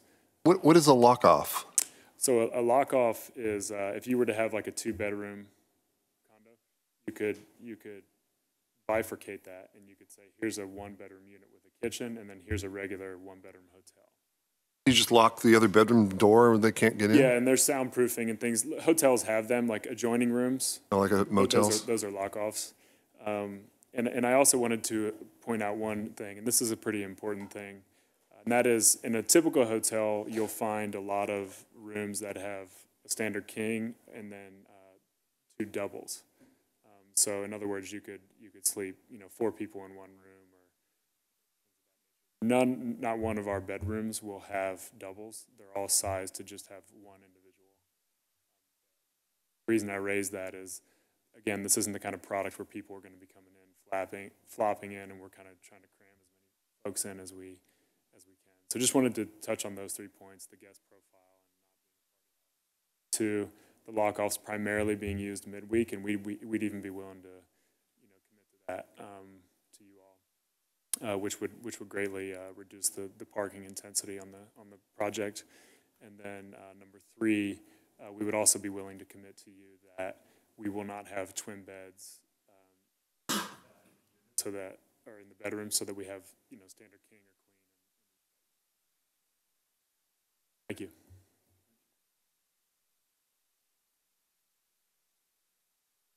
Commissioner Woods. I applaud the applicant for this model. I think it's a very interesting model, and I would like to see this type of a model go forward and kind of monitor the success of what it is. And I think in many ways, I think you've worked with the design as well on it. I, however, have a problem with the parking. I have a big problem with the parking. on many, many levels, and I can go into many of them here, but I do not think it's consistent with our specific plan, and I do not think it's consistent with our general plan. I really would like to see this maybe go back and be reworked a little bit, because I don't even know where you're going to put the bicycle parking, which is a requirement of our specific plan either. And in my read of parking, but 6.4 of our specific plan is that no parking can be off-site. We have a section, if it's a mixed-use project, this is not, this is all commercial, that parking could be partially used on sites off, but this doesn't apply in your case, and you have to do major pedestrian upgrades, which you're not doing in this case. So without going through all of the reiterations of it, I'm really thinking we should send it back to have staff work with you to see if we can come up with a solution to the parking.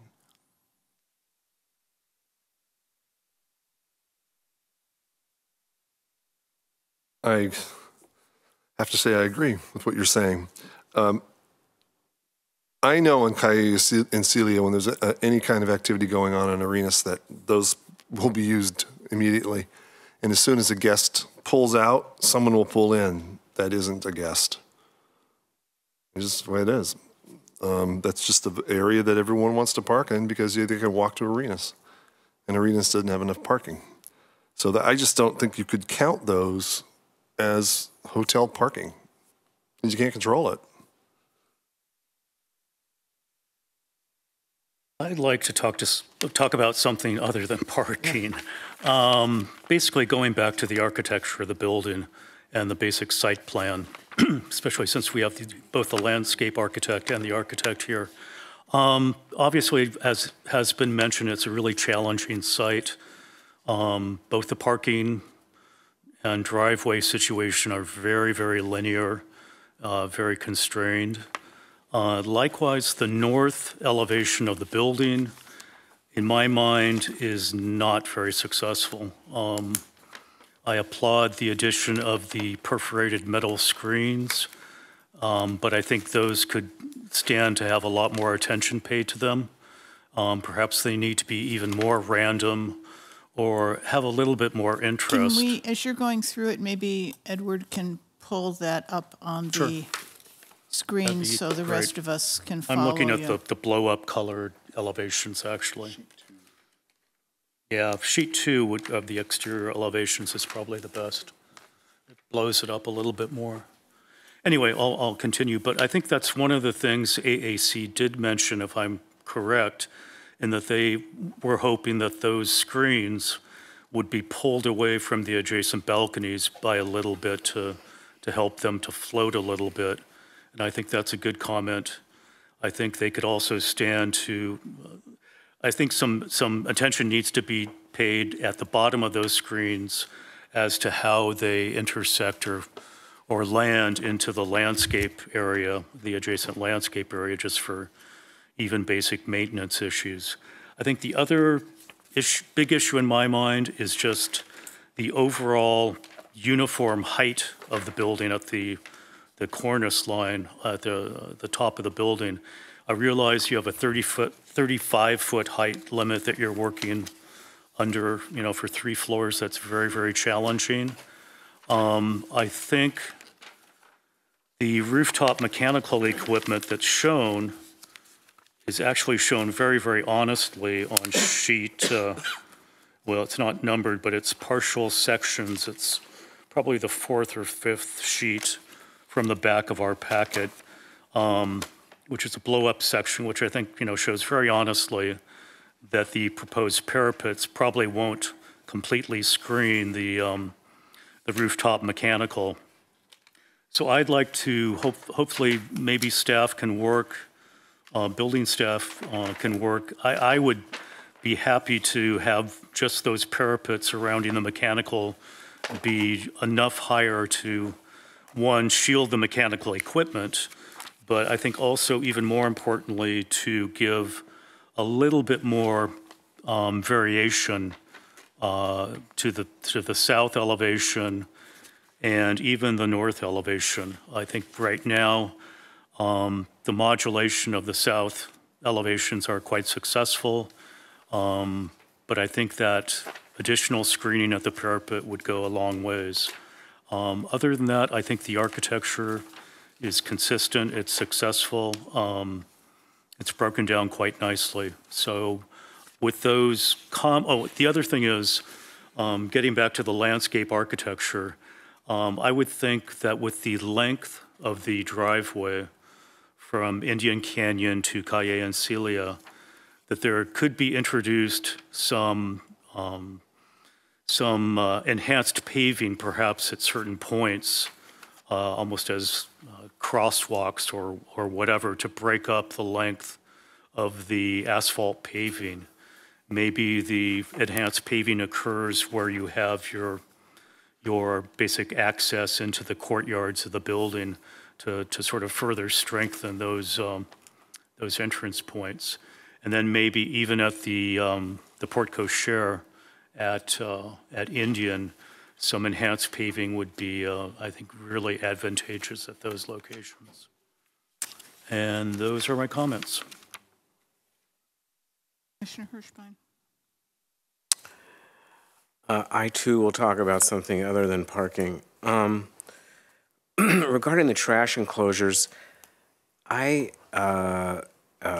have concerns about them located adjacent to the pedestrian right-of-ways, public right-of-ways, and would like to see, if they're to remain in those locations, I'd like to see them enclosed and air-conditioned.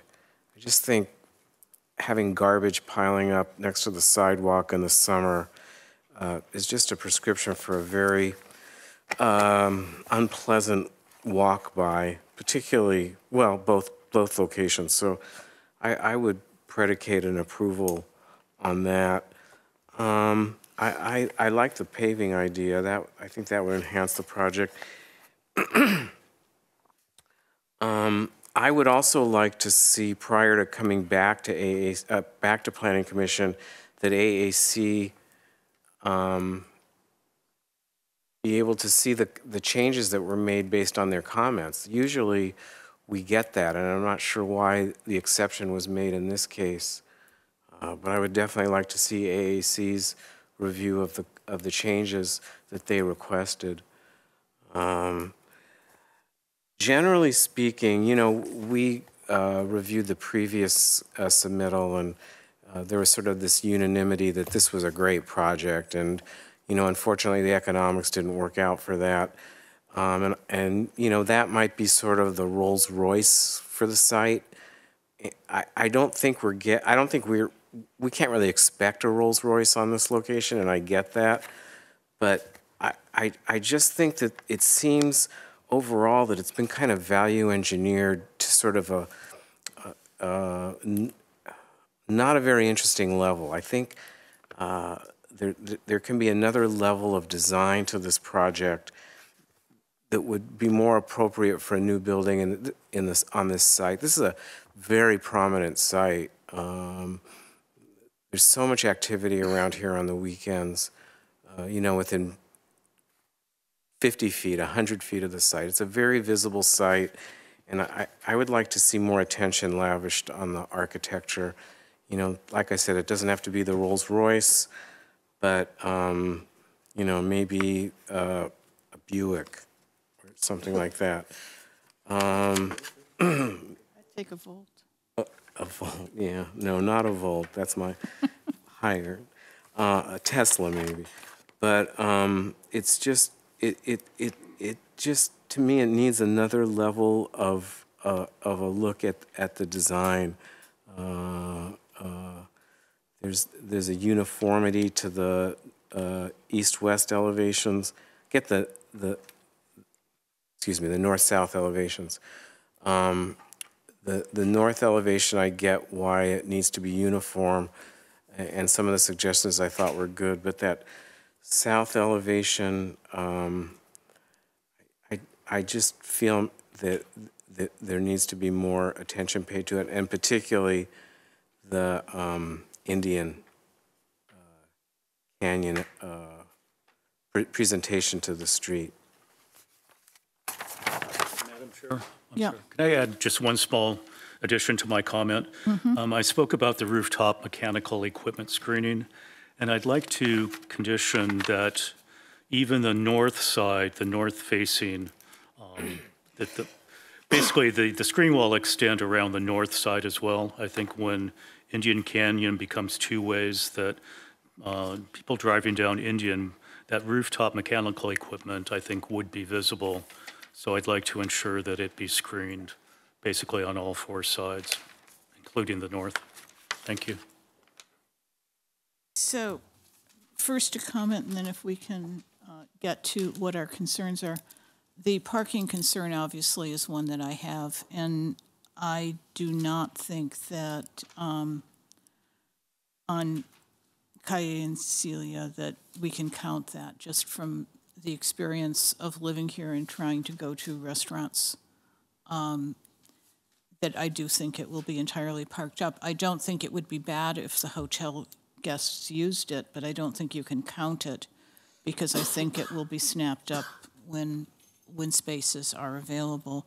Therefore, I want staff to go back and look at this. I actually would have liked staff to take a stab at a parking standard for this kind of use. I know it's new. I just felt like our experience with vacation rentals was, and the city has clamped down on vacation rentals as party houses, but our experience still is that that parking and overparking is really an issue, and it's probably less of an issue in a residential area than it is right here. I do think the hotel has to park on its own. We have to feel the comfort that it's going to park. It's at least its guests. I wasn't convinced about employees, and I don't know what times your employees are there, so that might not be peak hours. It might not be nighttime when you have the highest demand for spaces. But I agree with staff that we don't need to count the restaurant or the bar coffee part of the facility if it's mainly meant for guests and only being used and open to the public because the city insisted that there be a little bit of a public face. But I do think the property has to park itself, so I'd like it to come back with a different parking standard. I agree with, and I want to applaud my two commissioners who wanted to talk about something other than parking. And I'm wondering if we have a list. Flynn, do you have a list of their comments so that you're able? Yeah, I'll confess that I didn't get all of Mr. Hudson's comments, but we'll go back and review the tape. I think they had to do with screening, they had to do with the north face, they had to do with paving, and they had to do with upping the architecture a little bit on this site, especially on Indian. Am I correct? That was your comment, but I think we want to capture those, which means this is continued. I would be very interested in also hearing from staff any way of feeling that we can find a way to get additional parking, that we condition this in some fashion on extra parking. I like it. I want to see this succeed, but I'm not comfortable yet. Could we try to ascertain the amount of additional parking that the commission would like to see? Because it would be our desire that we could take all of your comments and try to address them. But if we don't know what we're aiming for, example is if we were to pick up an additional 9 spaces to account for the ones on Calle and Celia. Since we are parked per code, it's a little bit nuanced, and we're just looking for some guidance from commission. If you could guide us there, I think we would that'd be helpful for us.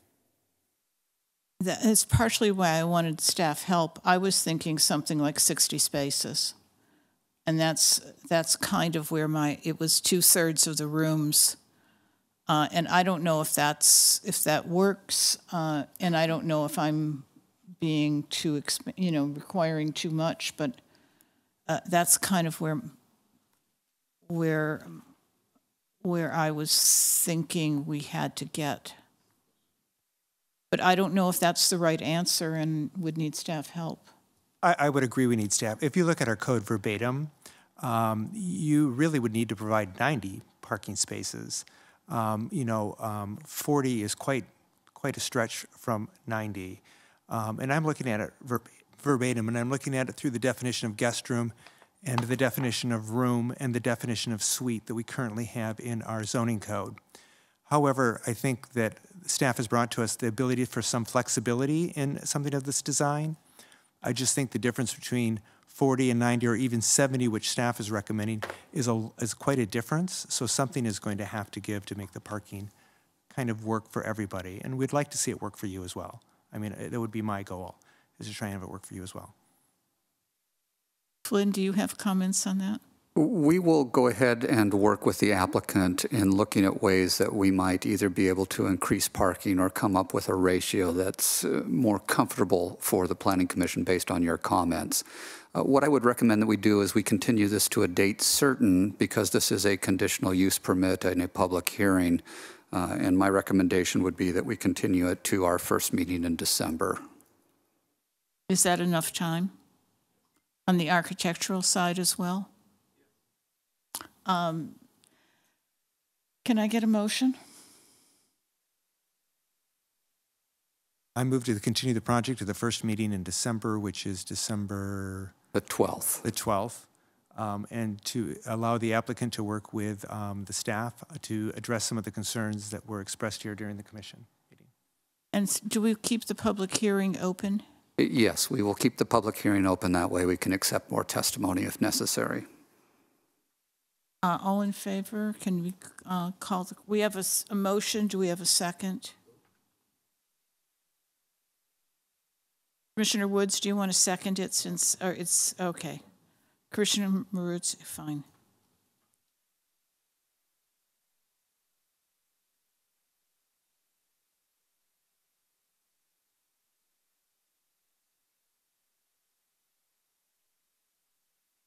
The motion passes unanimously.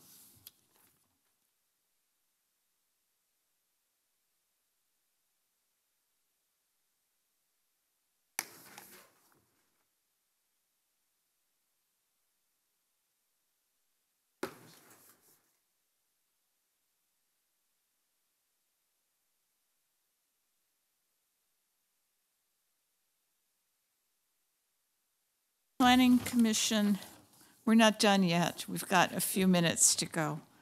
Planning Commission reports, requests, and comments. Madam Chair, before we get to comments, if we could just have you take formal action on item 2E, and the request by staff is to continue that to a date certain of December 12th. Shall I read that into the record? If you wouldn't mind, please. Sorry about that.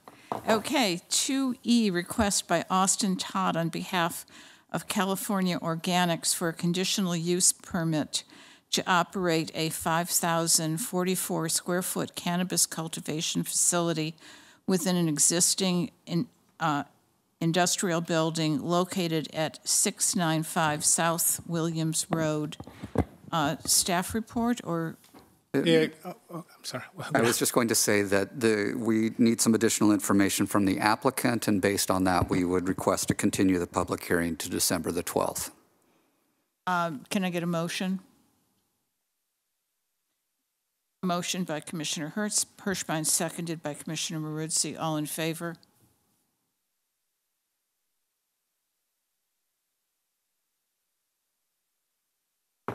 That item is continued.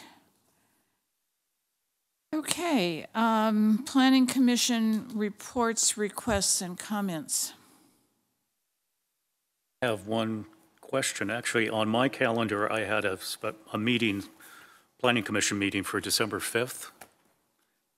Was that a previous placeholder or? That must have been a previous placeholder. Okay. I'll discuss that in just a minute. Okay, thanks.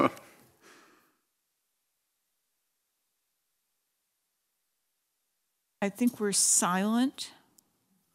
So let me go ahead and move on to the next item. Because we only have one regularly scheduled meeting this month, that leaves us also with one regularly scheduled meeting during the month of December. The bad news is that I have currently 12 items for our December 12th meeting, which also goes with the 12 days of Christmas. I don't know. We are looking at alternative dates, and one of the suggestions I had from my staff, which I thought might actually function, is if we do Planning Commission all on one day with those items. We start early in the morning, take a break of about an hour and a half for lunch, and then continue on in the afternoon. That way, we only have to have one Planning Commission meeting during the month of December, and that we don't have to schedule a second date. I was just wondering if that would be acceptable to the members of the Planning Commission. Yeah, I think we could. I believe that we would start at 9 a.m. in the morning. We would take a break at noon for lunch and then continue on at 1:30 in the afternoon until we're finished.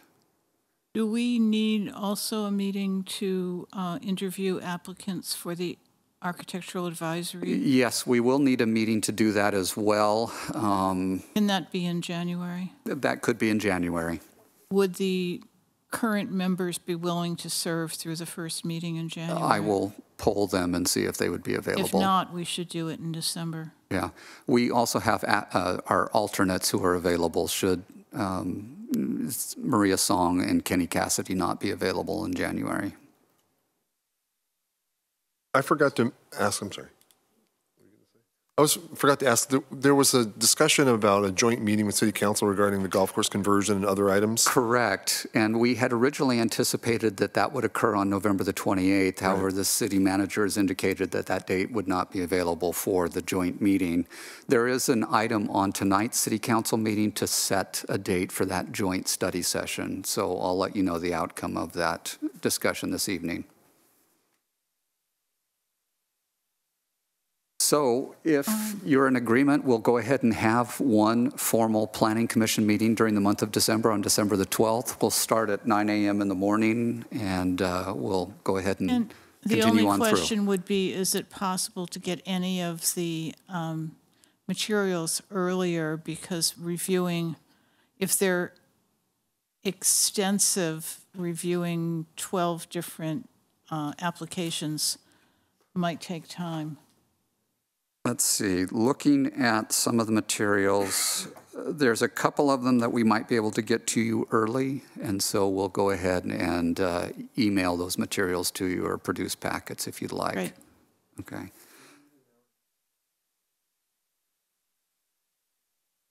No. We could do that. Why don't we work later, and since we typically convene at 1:30, I would think work from what hour are you suggesting? 7 a.m. to? No, I was suggesting 9 a.m. 9 a.m. to 12:30, that's okay. 12:30 if you just want an hour break for lunch. Mm-hmm. Yeah. Okay. And then the other thing, the final thing, is our joint Planning Commission, AAC staff, City Council holiday party. I believe that we had talked about December the 6th, Thursday, December the 6th, as the date for that. And I had just asked someone if they'd be gracious enough to have it at their house. I wasn't sure. So we'll have a location to be announced. Yes. But we'll go ahead and start working on the announcements and the assignments for that. So, okay, we are all set then. That's the only business that I have for you then. With that, we are adjourning till 9 a.m. on December 12th. 12th.